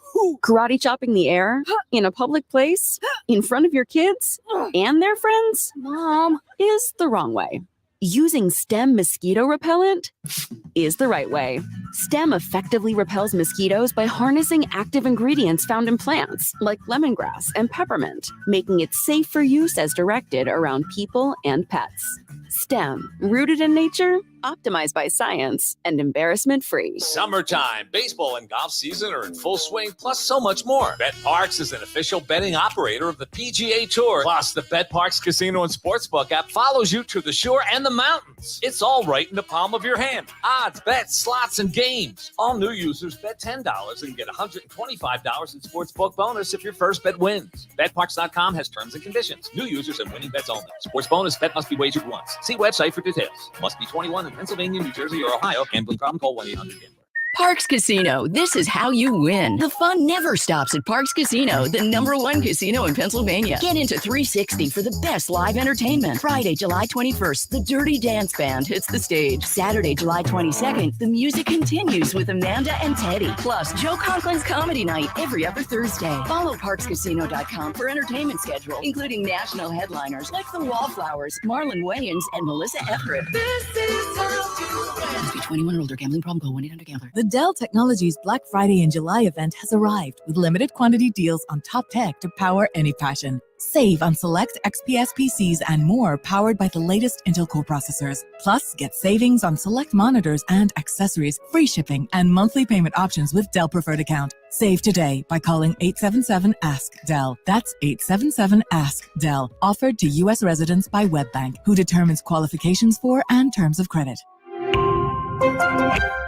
With GMF financing to qualified buyers excludes Corvette, excludes fire sales. This is it. The time has come for Bennett Chevrolet's biggest sale of the year. Bennett's Summer Sell Down Spectacular. First off, you get Bennett's exclusive GM supplier employee pricing on new Chevys. Yes, you pay what we pay, not a penny more. And unlike many other dealers, Bennett doesn't charge over MSRP. In fact, you can even get a new Chevy at thousands below MSRP. And there's available 1.9% financing. Looking for used? Our selection's never been better. Right now, Bennett is paying a record $10,000 minimum for any clunker towards any pre-owned in stock. That's a minimum 10 grand for any rat trap, any way you can get it to our lot. Imagine how much we'll pay for a good trade. Plus, Bennett Chevy's non-commissioned sales team is paid on your satisfaction, not how much you spend. So there's never any hassles or pressure. July is jumping all month long at Bennett Chevrolet during our summer sell-down spectacular. Find new roads at Bennett Chevy, Egg Harbor Township, and BennettChevy.com. If you're hiring, it can feel like trying to find a needle in a haystack. You can hope the right person comes along, or you can just use ZipRecruiter. Like Marco, president of operations at Telly Tires and Auto Centers. ZipRecruiter helps me find all the right people, even the most difficult jobs to fill. See why 4 out of 5 employers who post a job on ZipRecruiter get a quality candidate within the first day. Now try ZipRecruiter free at ZipRecruiter.com/free. ZipRecruiter.com/FREE. Cashback is not available on gas in New Jersey and Wisconsin. Hey, good morning. You're heading to the airport, right? Yep, thanks for checking. I like the car. How long have you been a rideshare driver? About 3 years now, but I really enjoy it. Isn't it hard to make money these days with the price of gas being so high? Not for me. I use Upside, the free app that gives you cash back for every gallon of gas you buy. Wait a minute. Are you saying you actually get real money back when you get gas with the Upside app? Yep, I get real cash back every time I get gas. Does that actually add up to anything? I'll make around $200 to $300. Wow, that's serious extra cash. I'm downloading the Upside app now. Download the free Upside app now to earn real cash back every time you buy gas. Use promo code STRONG for an extra 25 cents a gallon bonus on your first tank. You can cash out anytime right to your bank account, PayPal, or a gift card for Amazon and just download the free Upside app and use promo code STRONG for a 25 cents a gallon bonus on your first tank. That's code STRONG. Now, back to more Sports Bash with Mike Gill on 97.3 ESPN, South Jersey's sports leader. Finishing up the 4 o'clock hour, Josh Hennig playing for Mike Gill here on the Sports Bash on 97.3 ESPN. Over on the 97.3 ESPN mobile app powered by First Bank of Seattle. James chimes in on the DM. Of course, you can join the show as well at 609-403. Oh, that's the text board. James on the DM says, Josh, your thoughts on the Phillies acquiring Lane Thomas from the Nats and then Blake Snell from the Padres. Well, I'll tell you right now on Snell, James, I think it's very unlikely you're getting, because Dombrowski has said whether it was the podcast where you're talking with Joe Sherman and John Heyman, or today the media, that the Phillies have a big four that they're leaning on. So it seems very unlikely the Phillies upgrade their pitching, their starting pitching significantly. I think Snell is out, and also probably Snell will require a larger trade package than the Phillies are going to give. Lane Thomas is an interesting name, though, because one, the Phillies don't have a long track record of trading within the division. I mean, I know that the most significant guy I could think of was Geoff Conine years ago when they got him from the Marlins. So trading in your division is always a very interesting and inexact science, how teams feel about that, whether teams want to give a guy up. I know Thomas is interesting because he is a right-handed bat. He is a guy that definitely would give a little bit more balance to the lineup. He's an everyday player, though. So if you acquire him, are you saying that then Harper's at first, Schwarber is your DH, your everyday left fielder is Thomas, your everyday center fielder is Marsh, the Castellanos, and right? Like, how do we feel like that's a good enough lineup? James, you were the one who also messaged in the idea of Adam Duvall the other day, who's now playing for the Red Sox. Now, Duvall is a better fielder than Thomas is, but Thomas is the younger player.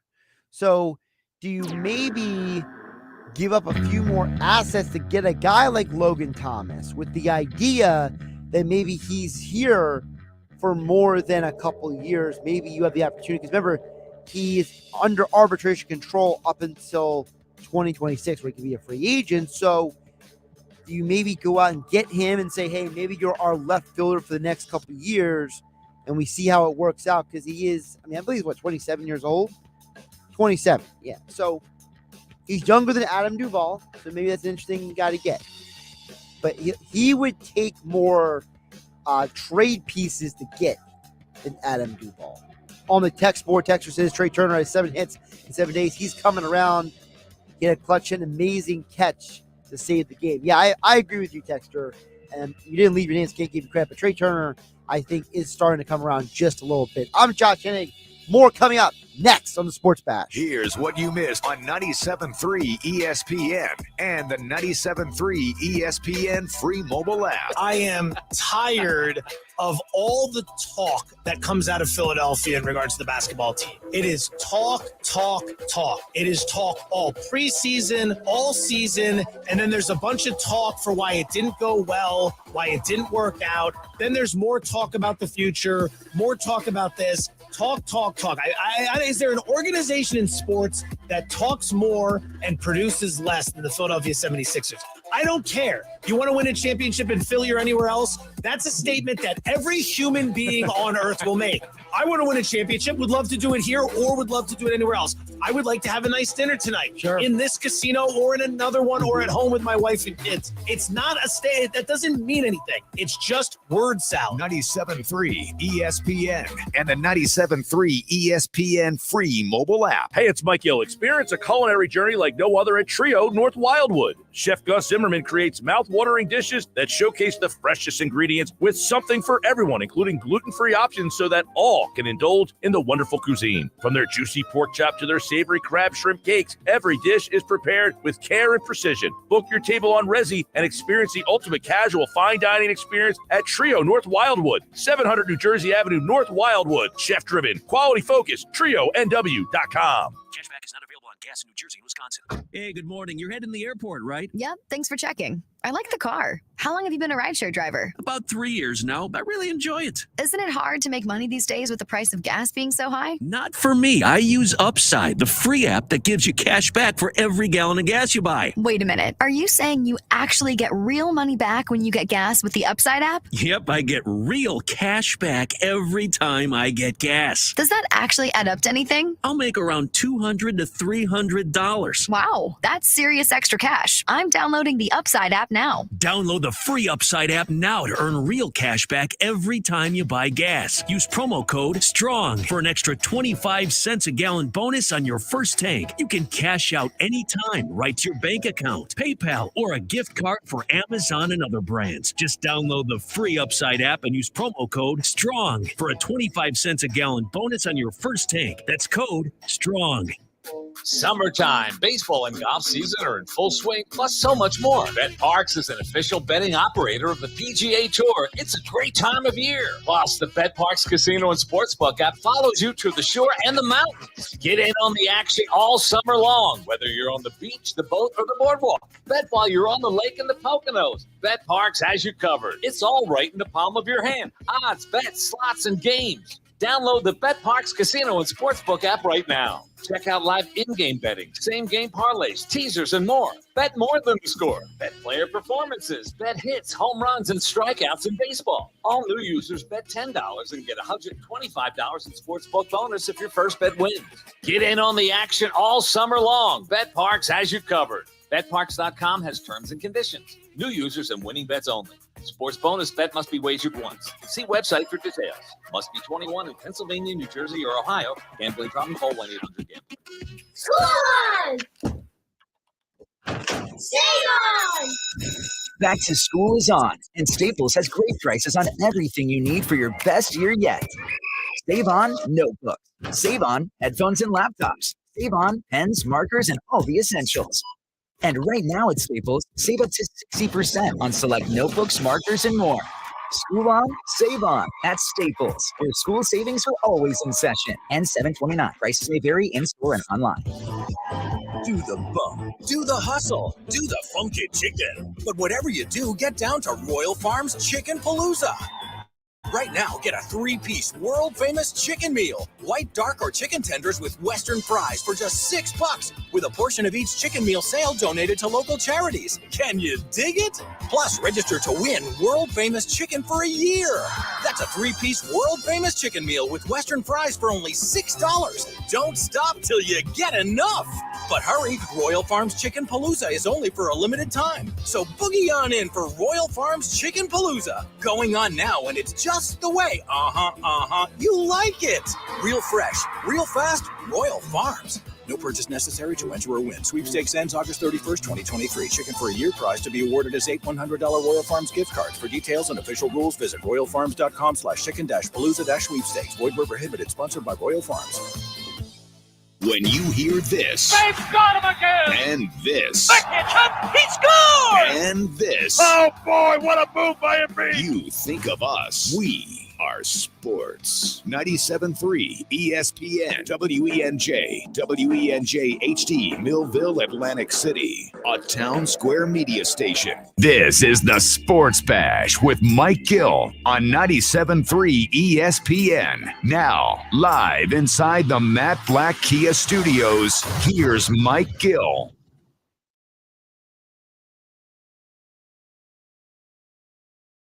Josh Hennig filling for Mike Gill on a Hump Day Wednesday edition of Sports Bash, 97.3 ESPN FM, 97.3 ESPN mobile app, powered by First Bank of Seattle. We're going to get more into the Phillies conversation because there's more from Dave Dombrowski with a one-on-one interview he had with John Heyman and Joel Sherman, the MLB writers who host the podcast show called The Show. Also, we will get into a little more football talk this hour, 50 days till the start of the NFL season. Eagles training camp starts next week, and I have been working my way through the Netflix quarterback show. So I'll get you my thoughts on that. Plus, Dave Weinberg will join us this hour for a Weinberg Wednesday, usually on game night on 97.3 ESPN. He joined us an hour earlier to talk from Phillies, the Eagles, and the Open. The British Open is this weekend. Dave and I usually give you our picks for the tournament. Well, Dave gives you his winners. I give you my top 5 and top 10 finishers that I like. And that's usually, I was explaining to somebody earlier that for me, I have 3 rules when it comes to sports. The one rule is don't bet emotionally. Don't bet with your heart. Don't bet your favorite player to do something you really want them to do.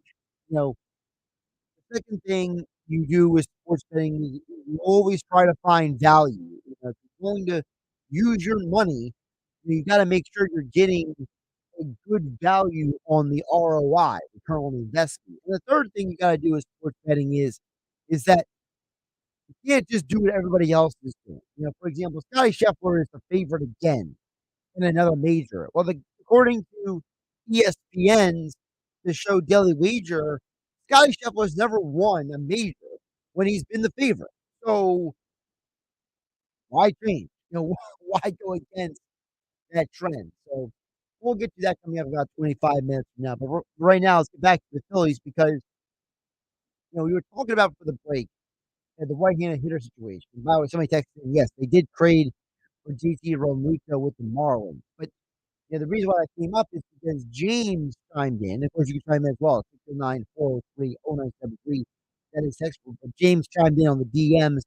973 ESPN mobile app powered by First Bank Seattle City. James chimed in about Lane Thomas, the Nationals. And obviously, the reason why a guy like Thomas comes up is because of the perceived right-handed hitter issue, the void on this team. And Dombrowski was asked about it. And I think that the majority of us listening on 973 ESPN or any of you out there listening on 973 ESPN mobile app, thank you for joining us today. We all think that Phillies need another right-handed bat, preferably Harper good at first base or right-handed outfielder. Take Schwarber, put him at DH. Well, this is what Dave Dombrowski, the Phillies president of baseball operations, had to say to John Heyman and Joel Sherman. And you guys can tell me how you interpret it. Because I had a major specific interpretation from when Dombrowski said this. The right-handed bat would be more a kind of a replacement for us losing Reese Hoskins earlier in the year. So if we had another right-handed bat, but then yet when you look at our lineup versus left-handed pitching, well, you've got Castellanos, we have Turner, we have Realmuto, we have Bohm, you have Harper, you've got Schwarber. We've got the platoon in center with Marsh, and Pache has really done a good job for us. So there's really not a lot of spots that fit. Stotts hit left-handed pitching very well. He's a good player. So I think for us, it's just a matter of what makes us better as we go through. What do we think can make a difference? And of course, be talking to clubs. We've already started, like everybody else, talk to clubs and see what ends up happening.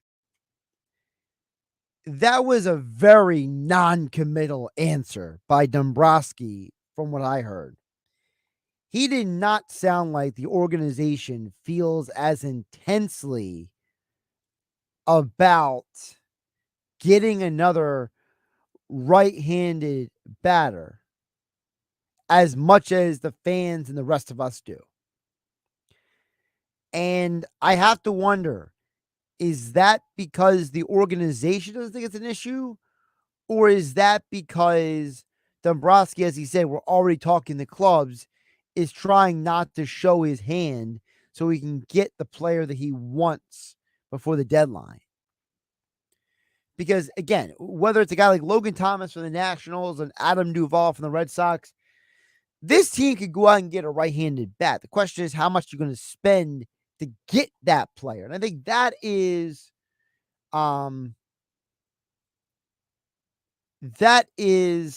the bigger issue.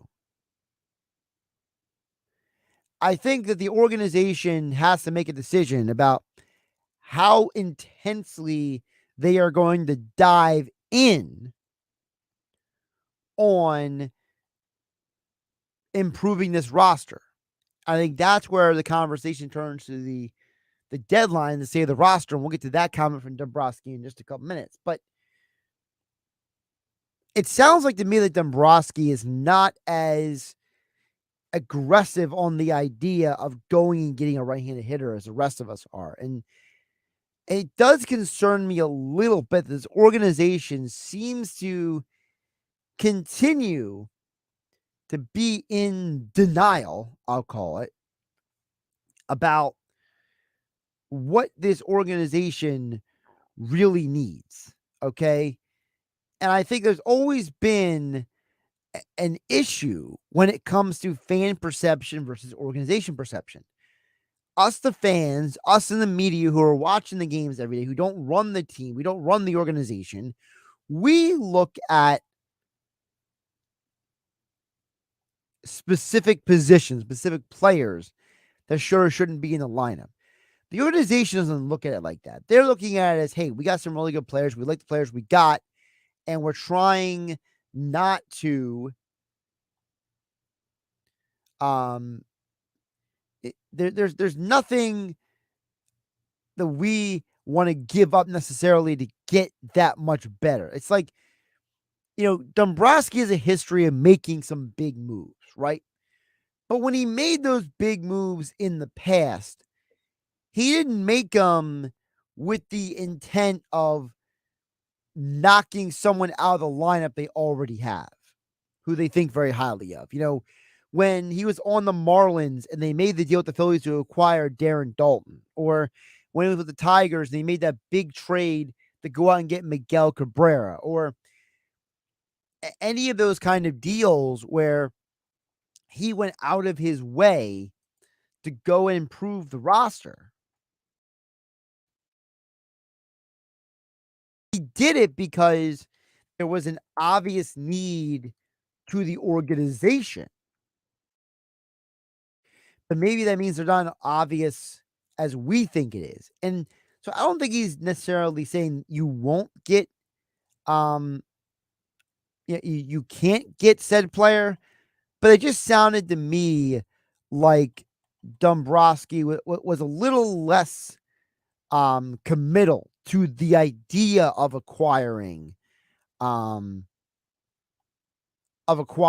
kind of player. And I know some people might point to the 2018 Red Sox. Realistically, the only big move they made at the deadline was conveniently a big right-handed bat who wasn't a big name necessarily, but was a big impact, that being Steve Pearce. For those who may not remember, he was the World Series MVP. And for the Red Sox, he had a really good year. Now, he was near the end of his career. He was 35 at the time. But for the Red Sox, during the 50 games, he had 7 home runs, 26 RBIs. Like I said, World Series MVP, Steve Pearce. So maybe that's where a guy like an Adam Duvall fits in, because if you're getting a guy like a Duvall or a guy like Darren Dalton back in the day, you're getting a player who's a little older, a player who's not going to require you a huge group of parts to send out to get him. And for Duvall, when you look at a guy like him, he kind of fits the Steven Pearce mold. He kind of fits the Darren Dalton mold with the Marlins, for example. So I think that's an interesting thing to keep in mind what Dombrowski's history is. And speaking of Dombrowski, here is his perspective on the state of the roster ahead of the trade deadline. Well, I think we're a situation which is, if we stay healthy or relatively healthy, and we'll get a couple guys back, Alvarado and Sir Anthony Dominguez back in the next couple of weeks. And our bullpen really has been a strength for us all year long. It's deep and guys have pitched well for us. Sanchez has pitched very well for us as our 5th starter. He's pitched consistently well and given us quality starts. But it's a situation where when you start looking at the depth aspect of it, I'm not sure. I mean, we do have a guy like Bailey Falter who's starting out to throw the ball real well at AAA. Got Nick Nelson who protects us at AAA. McAble is a quality young pitcher, and so is McGarry. They're quality young pitchers. Griff McGarry is, but it's a situation as, any of them could come up and pitch for us. But would that be what we ideally want if we had an injury? Well, that's what we'll have to determine. And it'll be one of those where that we'll look at the depth, no question about it. I think everybody looks at depth maybe than another occasional club or two. So that's what we'll look for. And so again, Dombrowski, not overly committal, not all in on any particular idea or move, But again, as I said before, it sounds to me like Dombrowski and the Phillies are pretty happy with their roster. That if they do make a move, it's going to be those smaller moves than the big name move. So the, big trade at the deadline, front page headline, when we come in that next day after the deadline. The deadline this year is, August 1st. So you're talking about that Wednesday, a Tuesday, Wednesday stretch. It sounds to me like Dombrowski is not, he's not looking to make a huge move right now.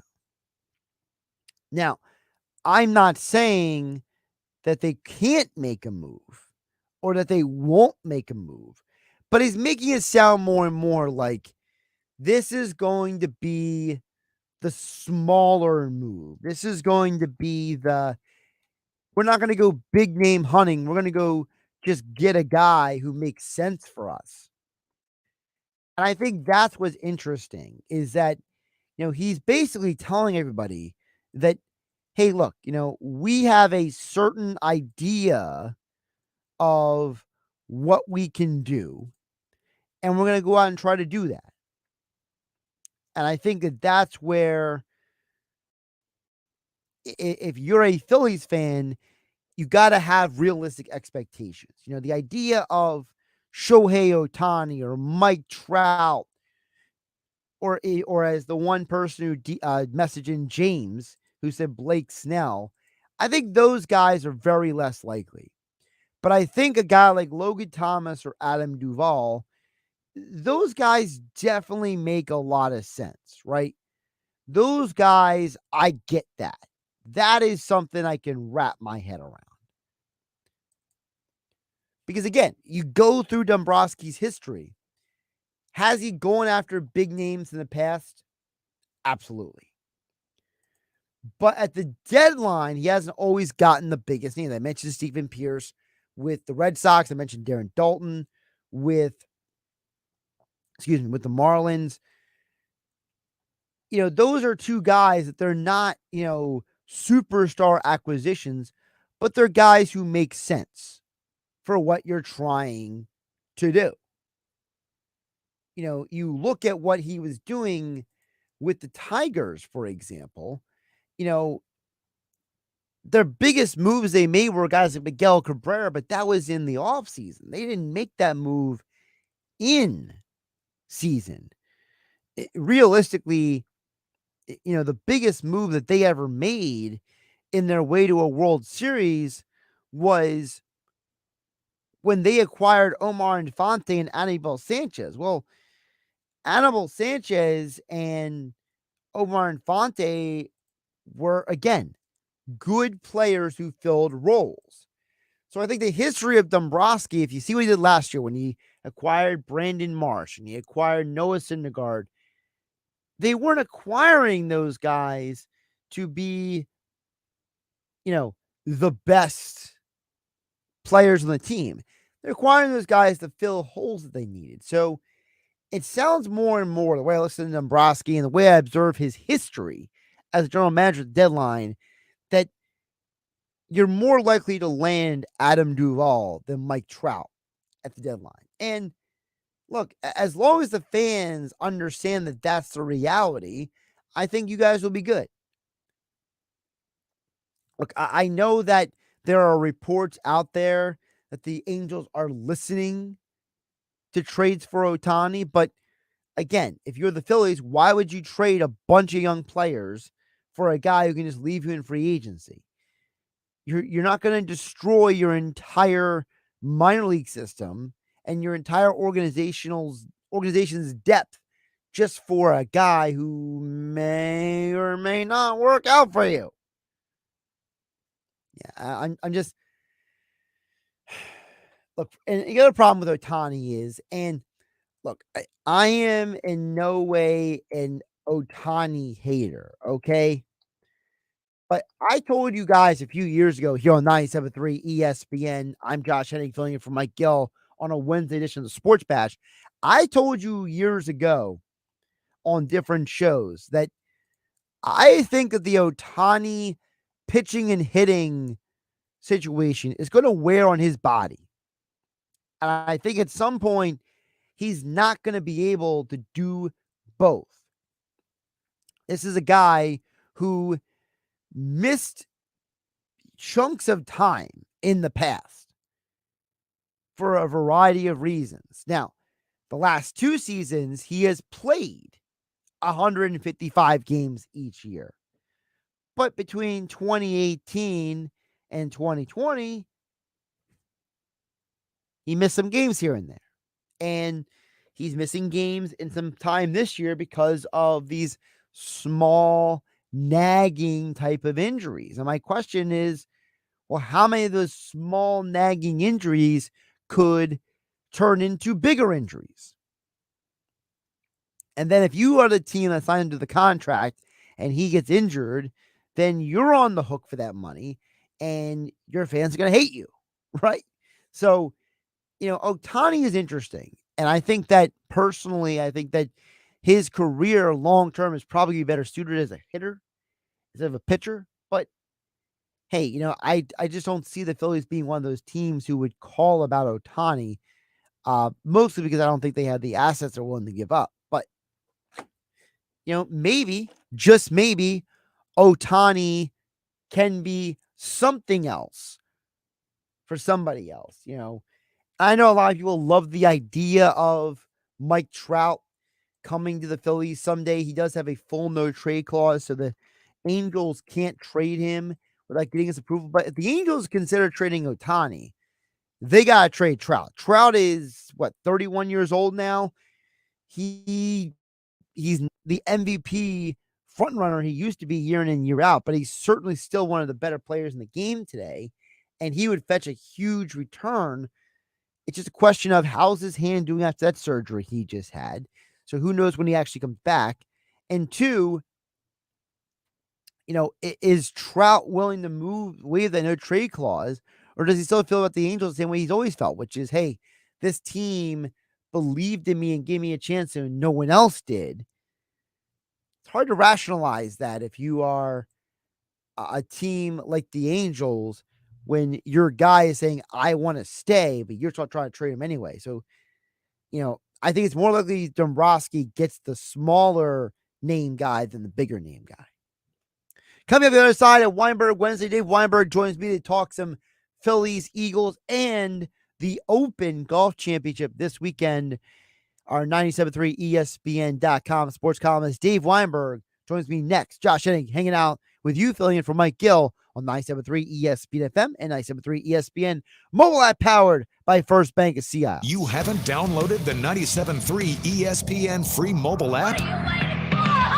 Well, go get it now to follow all the Philly sports teams at 97.3ESPN.com, powered by First Bank of Sea Isle City. Hey, it's Chief Meteorologist Dan Zarrow, and I'm exploring exciting destinations all around New Jersey, sponsored by the New Jersey Division of Travel and Tourism. This week, I'm hanging out with 15,000 aquatic residents of the Garden State. Adventure Aquarium in Camden features fish, coral, penguins, stingrays, and even hippos. My favorite exhibit by far is the 500,000-gallon shark tank. Do you dare to cross through the 40-foot shark tunnel and over the 80-foot shark bridge? Find your perfect New Jersey getaway with ideas and a free travel guide at visitnj.org. There's a right way and a wrong way to fight off mosquitoes.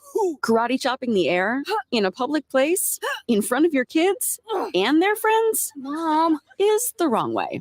Using Stem mosquito repellent is the right way. Stem effectively repels mosquitoes by harnessing active ingredients found in plants like lemongrass and peppermint, making it safe for use as directed around people and pets. Stem, rooted in nature, optimized by science, and embarrassment-free. Your luxury BMW experience is closer than you think. Take advantage of exceptional savings at BMW of Atlantic City. Stop in and shop your favorite models, including the new BMW 2 Series, X3, and more. We're sure to have a vehicle that fits your needs. And with Acceleride, purchase your vehicle online and we'll deliver it directly to you. Looking to trade? We'll pay top dollar for your current vehicle. Experience luxury today at BMW of Atlantic City, closer than you think. In Egg Harbor Township, shop our complete inventory online online at bmwatlanticcity.com. Texting privacy policy and terms and conditions posted at textplan.us. Texting enrolls for recurring automated text marketing messages. Message and data rates may apply or apply. Stop, opt out. If you have blood sugar concerns, here's incredible news. Finally, there's one complete doctor-formulated solution to get your numbers right. Thanks to berberine, a clinically researched super ingredient, berberine glucogold will help you maintain healthy blood sugar levels while supporting cholesterol and insulin sensitivity. Text FAMILY to 321-321 to start taking control of your blood sugar levels today. Berberine glucogold has been flying off the shelves for good reason. It pairs one of today's hottest ingredients found in nature with 3 other nutrients for incredible blood sugar results. If you're ready to take control and live your life with healthy blood sugar levels, text FAMILY to 321-321. Text right now and we'll send you a complimentary bottle. This exclusive berberine glucogold offer is not available in stores. You can only get your complimentary bottle by texting FAMILY to 321-321. Plus, text right now and you'll receive a bottle of vitamin D3 immune support absolutely free. Text the word FAMILY to 321-321. That's FAMILY to 321-321. FAMILY to 321-321. Hi? Afternoon. Atlantic City Electric here to install your new smart meter. Did I order a new meter? No, we're replacing old meters in South Jersey with new smart meters. What's the catch? No catch, just more insight and functionality. Which means? Soon, you'll have even more reliable electric service and new tools and programs to help you save energy and money. Yep, that's smart. Learn more about smart meters at atlanticcityelectric.com/SEN. Did you know that feeling sluggish or weighed down could be signs that your digestive system isn't working at its best? But taking Metamucil every day can help. Metamucil supports your daily digestive health using a special plant-based fiber called psyllium. Psyllium works by forming a gel in your digestive system to trap and remove the waste that weighs you down. Metamucil's gelling action also helps to promote heart health and slows down sugar absorption to promote healthy blood sugar levels. Start feeling lighter and more energetic by taking Metamucil every day. Powered by the all-new BetParks New Jersey Casino and Sportsbook app. BetParks.com. This is the Town Square, New Jersey Info and Weather Network. Good Wednesday afternoon. I'm Josh Hennig with your South Jersey Sports Center. The Phillies announced this afternoon that Andrew Painter will be recommended to get Tommy John surgery after his rehab has not gone as planned, what they're calling conservative management of his right elbow. He has this upcoming Monday with a doctor in Los Angeles, prospectively ending his season. Phillies back in action tonight after winning last night 4-3. They're back again against the Brewers. What Eagles offensive linemen were ranked in the top 10 in the NFL? Go to our website. Check out all the details at 973ESPN.com. Get more Eagles, Sixers, Phillies, and Flyers on our app. Your forecast is next. For the ones who work hard to ensure their crew can always go the extra mile, and the ones who get in early so everyone can go home on time, there's Grainger, offering professional-grade supplies backed by product experts so you can quickly and easily find what you need. Plus, you can count on access to a committed team ready to go the extra mile for you. Call, click Grainger.com, or just stop by. Grainger, for the ones who get it done. From the Town Square, New Jersey Info and Weather Network, I'm Chief Meteorologist Dan Zarrow. Our next storm system set to roll in tomorrow night, and that means, one more round of thunderstorms to talk about. Fog is a possibility tonight. Temperatures fairly comfortable, though, with a low of 70. Partly sunny and seasonably warm tomorrow, high of 86. Next chance of rain holds off until tomorrow night. Thunderstorms to start Friday, breaking apart in the afternoon. We'll see a high of 87 degrees. Get weather 24/7 wherever you are. Download our free mobile app today. Atlantic City is your place for really fun, really cool times this summer. Live it up with a true original. Enter to win an authentic AC getaway at AtlanticCityNJ.com. Now, back to the Sports Bash on 97.3 ESPN. Josh Hennig filling in for Mike Gill here on 97.3 ESPN FM, 97.3 ESPN mobile app powered by First Bank of Seattle. No game night tonight because I've been filling in for Mike Gill on the Sports Bash today, but that means it's still Wednesday. And only on Wednesdays, you get Weinberg Wednesdays on 97.3 ESPN. Dave Weinberg is back. He agreed to join us an hour earlier than usual here on 97.3 ESPN. Dave, Welcome back. Appreciate you jumping on early on the show. How you doing today? Doing well, Josh. How are you? Doing pretty good. Let's start with the Phillies here because obviously there's been a lot of mini news about the Phillies. Obviously, Andrew Painter's season is done. He's going to be getting Tommy John surgery. And Dave Dombrowski says, Dave, that they got a big four. They don't need any more pitching right now. Do you concur? Do the Phillies have a big four? Yeah, to a point. I mean, I think their starters are doing pretty well. I mean, they're they have struggles here and there, but it looks like Nola's really coming into his own after inconsistent outings. And we can always count on Wheeler, Taijuan Walker, Ranger Suarez. I mean, they seem to have a pretty good setup there. I think they're. I mean, you could always use more pitching. Don't get me wrong, but I think the rotation they have now is pretty good. So if they don't get any more pitching at the deadline, you're okay with that? Yes. Yep. They're not catching the Braves regardless. I don't care who they get. So, but yeah, I think they're in pretty good shape, to be honest with you. I think they'll be all right. Now, it's interesting because I was playing the audio from Dave Dombrowski earlier, and he kind of made it sound like that they're not going to go big name hunting at the deadline. And I thought it was interesting, Dave, because you go through Dombrowski's history.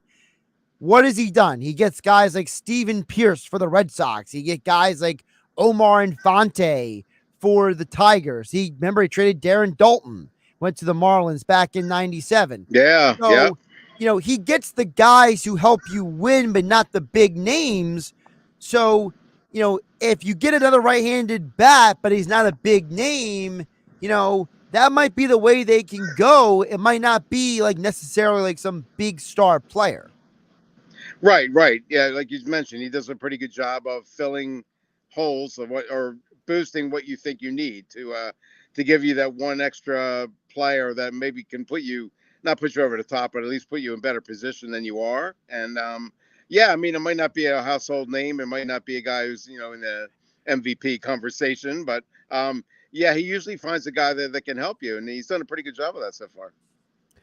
Now, we all know the guy that every Philly fan would want, and Dave Weinberg would love to see in a Phillies uniform, and that's the guy with the full no trade clause, Mike Trout someday play in a Phillies uniform.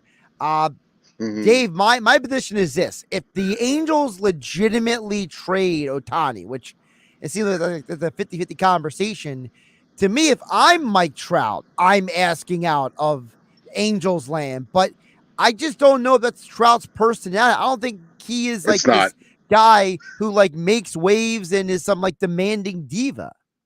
Yeah, he's not. I mean, I've said this time and time again.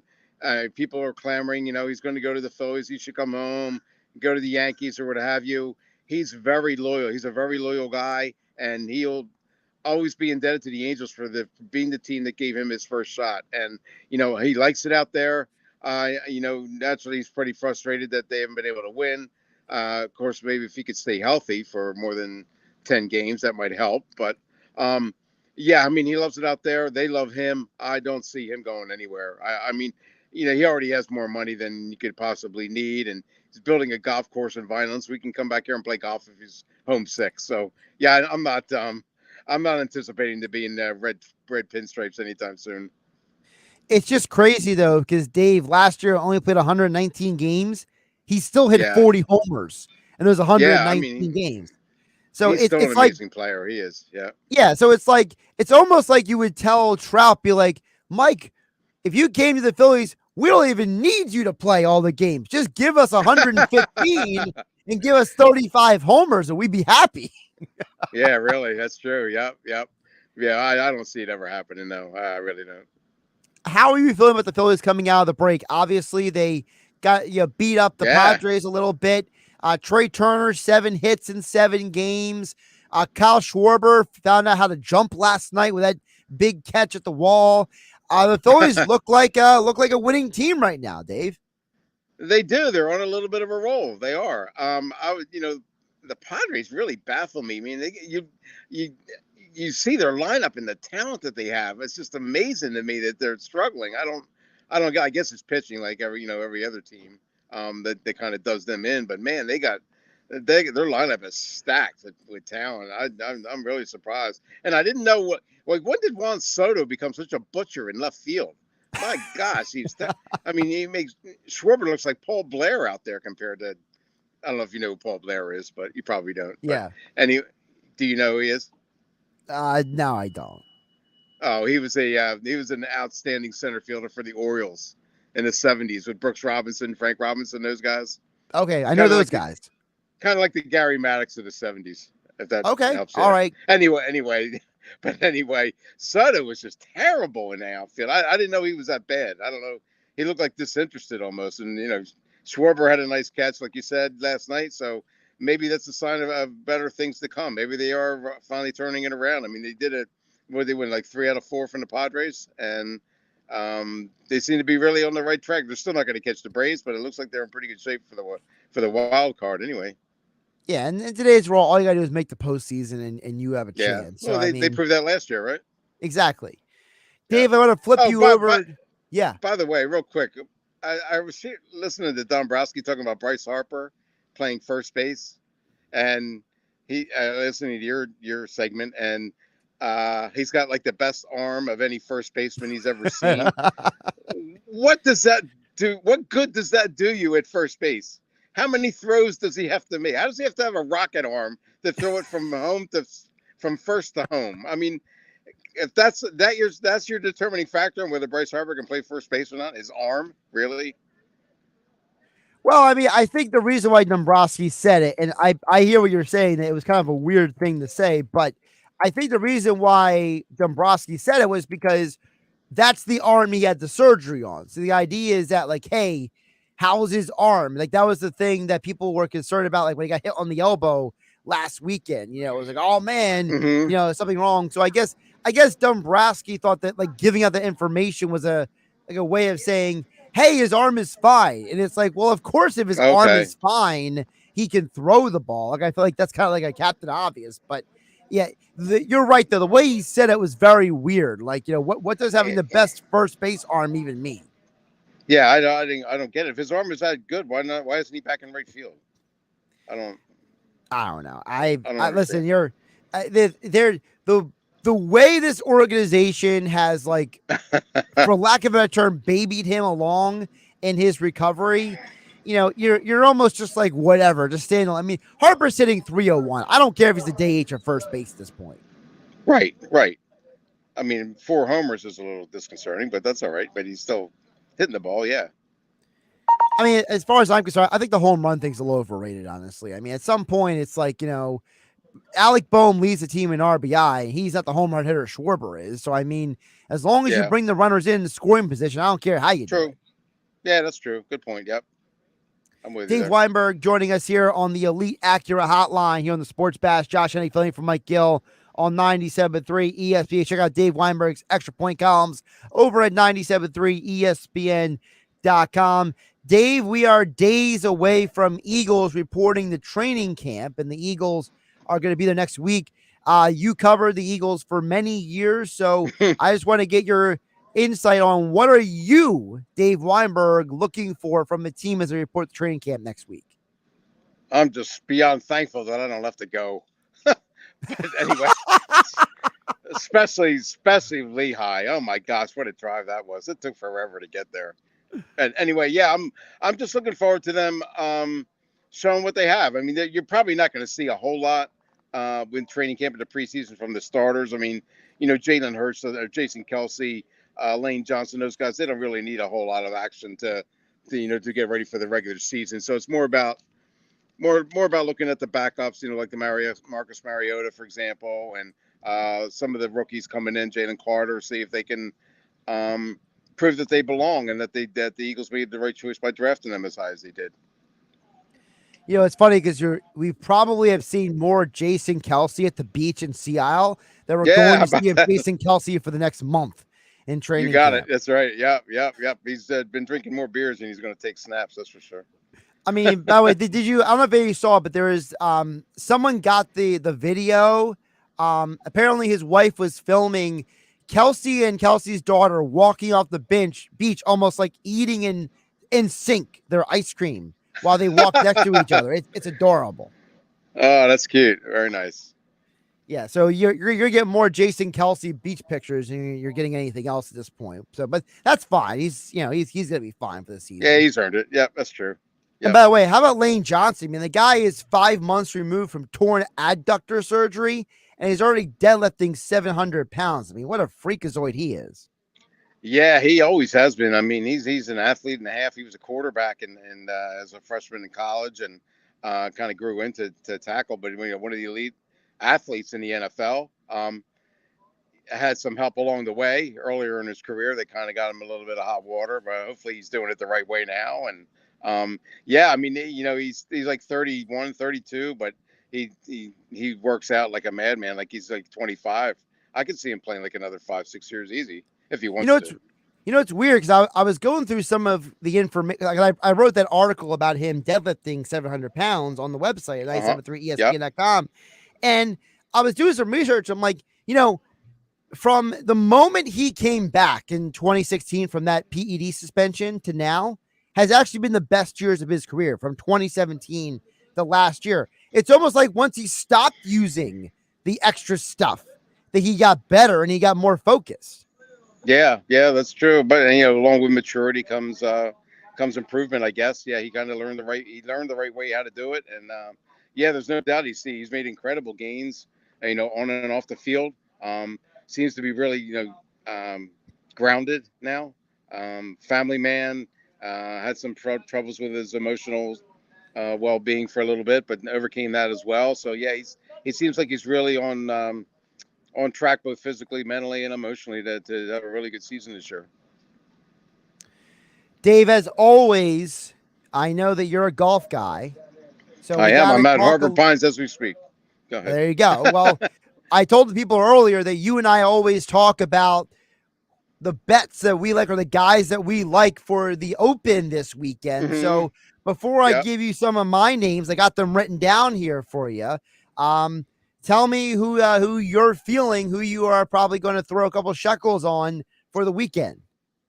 Well, as you know, I usually I'll bet a couple favorites and then I'll bet a couple guys that I think might be able to do something. The obvious ones are Rory, of course, coming off the Scottish Open, and Scotty Scheffler's always in the mix.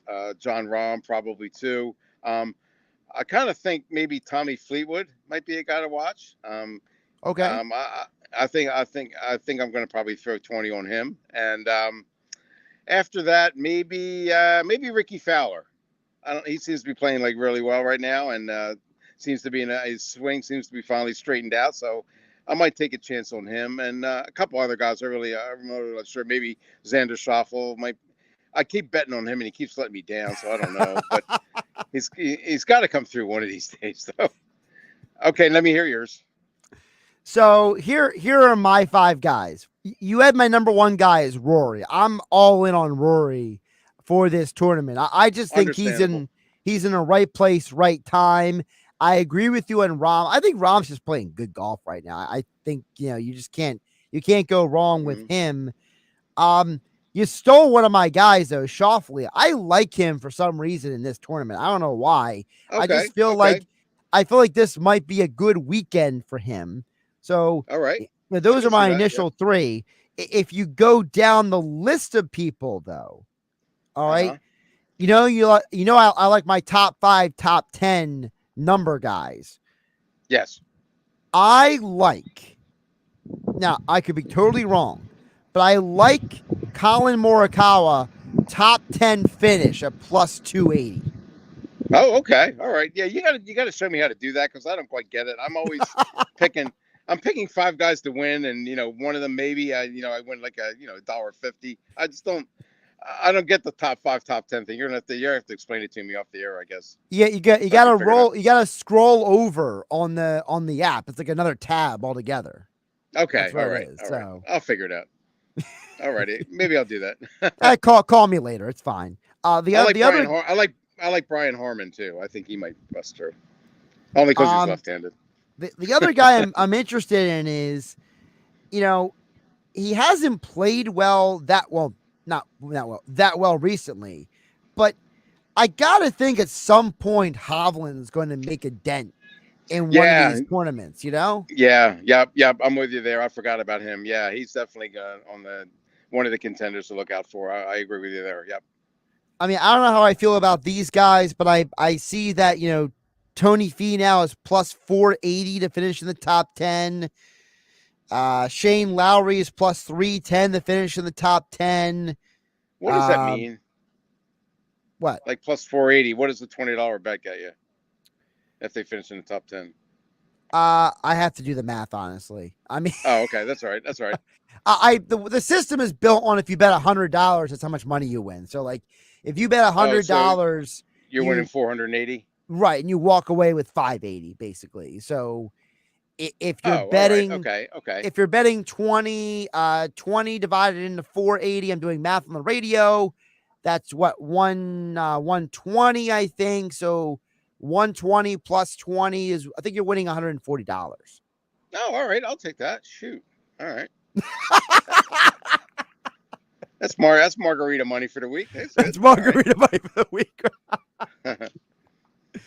Oh, he's Dave Weinberg at Dave Weinberg 19 extra point columns over at 97.3 ESPN.com as we're doing math and talking golf on the radio here on 97.3 ESPN. Dave, I always appreciate you jumping on. Enjoy the rest of your day, and we'll get you squared away with those top 5 and top 10 lists. Okay. All right, Josh. I appreciate it. Thanks again as always. I'll talk to you next week. Absolutely. And Dave Weinberg joined us on the Elite Acura hotline. Visit Elite Acura during the Summer of Performance event located on Route 73 North in Maple Shade, online at eliteacura.com. So just to review some of the names I looked at. I mean, Victor Hovland is plus 220. Dave Weinberg mentioned Ricky Fowler is plus 240 for the top 10 list. Rory McIlroy is plus 175 to finish in the top 5. John Rahm is plus, I just saw, there's plus 260 for the top 5 finish. Shane Lowry is an interesting guy because, like, that guy you would think at some point would have won this tournament multiple times, and he hasn't. So you would think that he would have a better career at this point. Some of the other guys, Tony Finau, unless Bryson DeChambeau is plus 490. Kind of makes you wonder a little bit, like, is he a guy that can eventually break through at a major like this? All right, coming up on the other side, we'll wrap up the show. Text board is open, 609-403-0973, and your DMs into 973 ESPN mobile app powered by First Bank of Seattle. Josh Hennig filling in for Mike Gill on a Hump Day Wednesday. From the beach. The beaches are open, and people are having a wonderful time. To the ballpark. Swing and a high fly ball. Left field. That one is back. Gone.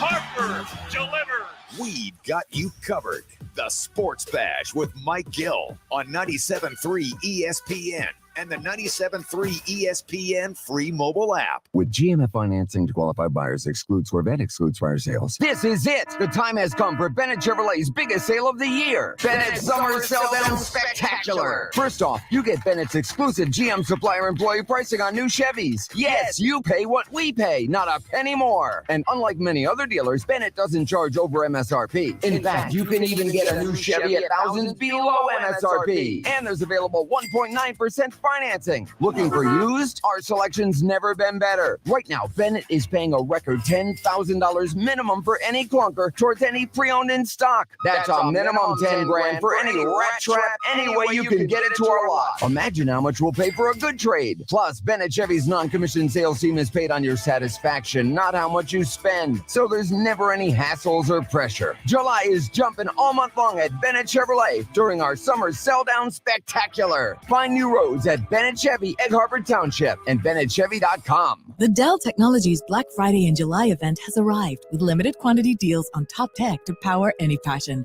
Save on select XPS PCs and more powered by the latest Intel Core processors. Plus, get savings on select monitors and accessories, free shipping, and monthly payment options with Dell Preferred Account. Save today by calling 877-ASK-DELL. That's 877-ASK-DELL. Offered to U.S. residents by WebBank, who determines qualifications for and terms of credit. O'Reilly Auto Parts can help you find a repair shop with our shop referral program. Stop by O'Reilly Auto Parts or visit O'ReillyAuto.com. O'Reilly Auto Parts. Hey, baseball fans, the BetParx app has you covered. Bet more than the score. Bet player performances, home runs, hits, strikeouts. Bet game combos like winning team and over-under on total runs. BetParx futures bet on MVP, Rookie of the Year, and more. All new users bet $10 and get $125 in sportsbook bonus if your first bet wins. BetParx.com has terms and conditions. New users and winning bets only. Sports bonus bet must be wagered once. See website for details. Must be 21 and in Pennsylvania, New Jersey, or Ohio. Gambler problem, call 1-800-GAMBLER. Crank the AC because it's not just hot, it's sizzling hot. All summer long at Parx Casino and Sportsbook. Pennsylvania's #1 casino brings you more ways to make this your hottest summer ever. The slots are hot. Table games are hot. The restaurants are hot. The biggest and best sportsbook on the East Coast is hot. The entertainment is even hotter. Don't miss a minute of the action. Visit ParxCasino.com. Street Road exit off 95 in the Pennsylvania Turnpike. Parx Casino. This is how you win. This is how you win. Must be 21. Gambling problem, call 1-800-GAMBLER. Deodorant you use on your butt? You heard that right. I'm Dr. Shannon Klingman, founder of Lumi Whole Body Deodorant. It's time to summer-proof your body odor. Lumi's formula works everywhere. Pits, underboobs, and yep, butts too. All those places that naturally tend to get a little bit stinky when the weather gets hot. Lumi's clinically proven to control odor for 72 hours. That's 3 whole days of fresh fun in the sun. As an OBGYN, I met thousands of women looking for a better way to control odor below the belt. So I created Lumi, a pH-optimized aluminum-free deodorant that actually works, with over 150,000 5-star reviews to prove it. Ready for your freshest summer ever? Head to LumiDeodorant.com to get started. There's a special offer for listeners. Use code 26 and get an extra $5 off a Lumi starter pack that comes with a free product of your choice and ships free with code 26. LumeDeodorant.com, code 26 for an extra $5 off a Lumi starter pack. That's LumeDeodorant.com, code 26. MVP's bonus days are back at Lowe's. Find special savings on top brands like DeWalt. Right now, save $60 when you buy a DeWalt impact driver or drill for just $99 each. Plus, MVP's Pro Rewards members will earn 3 times the bonus points when shopping the Pro Zone. Shop in-store and online today. Lowe's knows savings. Lowe's knows pros. DeWalt offer valid 7/17 through 8/2. Bonus points calculated before taxes and fees after applicable discounts, if any. Valid through 7/28. Subject to change. Save thousands at Matt Blatt Kia. Get out of your old trade today, even if you owe thousands more than it's worth. Go to MattBlattKiaNJ.com for more details. That's MattBlattKiaNJ.com. It's got to be a Matt Blatt.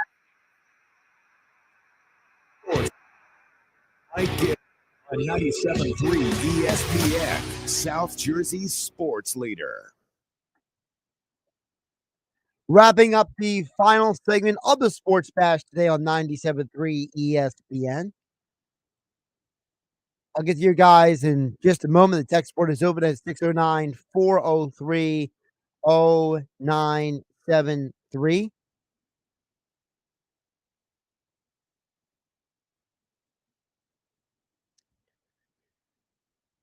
You know, I wanted to mention before we got out of here. So I'm watching this Netflix show about the quarterbacks, okay? And it's that time of year where, like, I'm starting to get in the football mode, but I'm also kind of like working through all the items on my like watch list kind of thing. And so I'm trying to like work in the quarterback show where I can. And I got to tell you guys, I do find it interesting because there's a lot of stuff on that show. Look, it's not like just a retelling of everything we already know. There's a lot of interesting interpersonal elements on that show. You know, for example, you walk away actually liking Kirk Cousins. And, like I said earlier, I don't know how I feel about that. I never hated Kirk Cousins necessarily, but I've always felt like he was a guy who was like a better fantasy football quarterback than a real world quarterback kind of player. And, first of all, watching the beating he took with the Vikings last year. And, the one hit he gets knocked down, like, are you okay? He's like, oh, I just got the wind knocked out of me. And you're looking at him and you're listening to him like, that doesn't looking to sound like something to get the wind knocked out of him. That looks a little more painful. And like seeing the stuff that he does to recover during the season and how Patrick Mahomes talks about how like, I need a day away from football with my family and how, look, I understand way better now why Patrick Mahomes is married to his wife. His wife is somebody who, if you only thing you knew about her was from the random stuff you saw on social media, you would hate her. But Brittany Mahomes is as much of an odd, quirky individual as Patrick Mahomes is. And it completely makes sense why they are together, because they really line up with each other very well in a lot of different things. So it's definitely obvious why they're together. And then, the third person in the documentary is Marcus Mariota, who's now the Eagles starting quarterback. And you're really seeing the reasons why Mariota, his time in Atlanta ended the way it did. It was almost like the writing was on the wall and he didn't see it. Okay. It's the whole, he doesn't see, but you as the viewer know what's going to happen. And there's little things that happen and you're thinking, man, he doesn't see the train that's going to hit him. He does not see it. So I think it's very interesting about that. I'm trying to read the information. So apparently Saquon Barkley was on the Money Matters podcast a little bit earlier today. And apparently, okay, I'm trying to read the quotes. Let me read it with you guys, and you guys just take it as is, because apparently I can't play this audio because he drops multiple F-bombs. But Barkley said, quote, my leverage to the Giants could be saying F you to the Giants. I could say bleep you to my teammates. I could be like, you want me to show you my worth? You want me to show you how valuable I am to the team? I won't show up. I won't play it down. And that's a play I could use. So Barkley's basically saying that he could sit out this season. Man, this Giants thing is getting really ugly with Barkley. I feel for him, man. I think that he's getting a raw deal, as I said earlier in the show, from the Giants. You know that guy who didn't leave his name? Who texted all that weird stuff about Barkley and Daniel Jones and Jalen Hurts earlier? Never heard back from that guy again later in the show. Conveniently, he left no name behind. I'm Josh Hennig. This is Game Night. Catch you tomorrow. Did you know radio reaches more consumers than all other forms of traditional media? Viewing habits of TV have declined rapidly in the last decade, and the trend of cord cutting continues. Do you own or run a business in South Jersey? Then you need the expertise of Town Square Media. Our capabilities of radio and digital advertising will drive results as we do for all of our clients throughout the region. Let us produce your unfair share of customers by creating a solution for your business. The combination of radio and digital is an extremely powerful mix, and we can deliver your message directly to your target audience over the air or online. You know, social media surrounds us each day, and it's great to have a presence on Facebook, but that is not a marketing strategy for your business. 97.3 ESPN can help build your brand, increase sales, and give your business the boost it needs this summer. Call Jim McLean at 609-645-9797 and let his team at Town Square Media create a plan that will be delivered to your target market no matter where or how they consume media.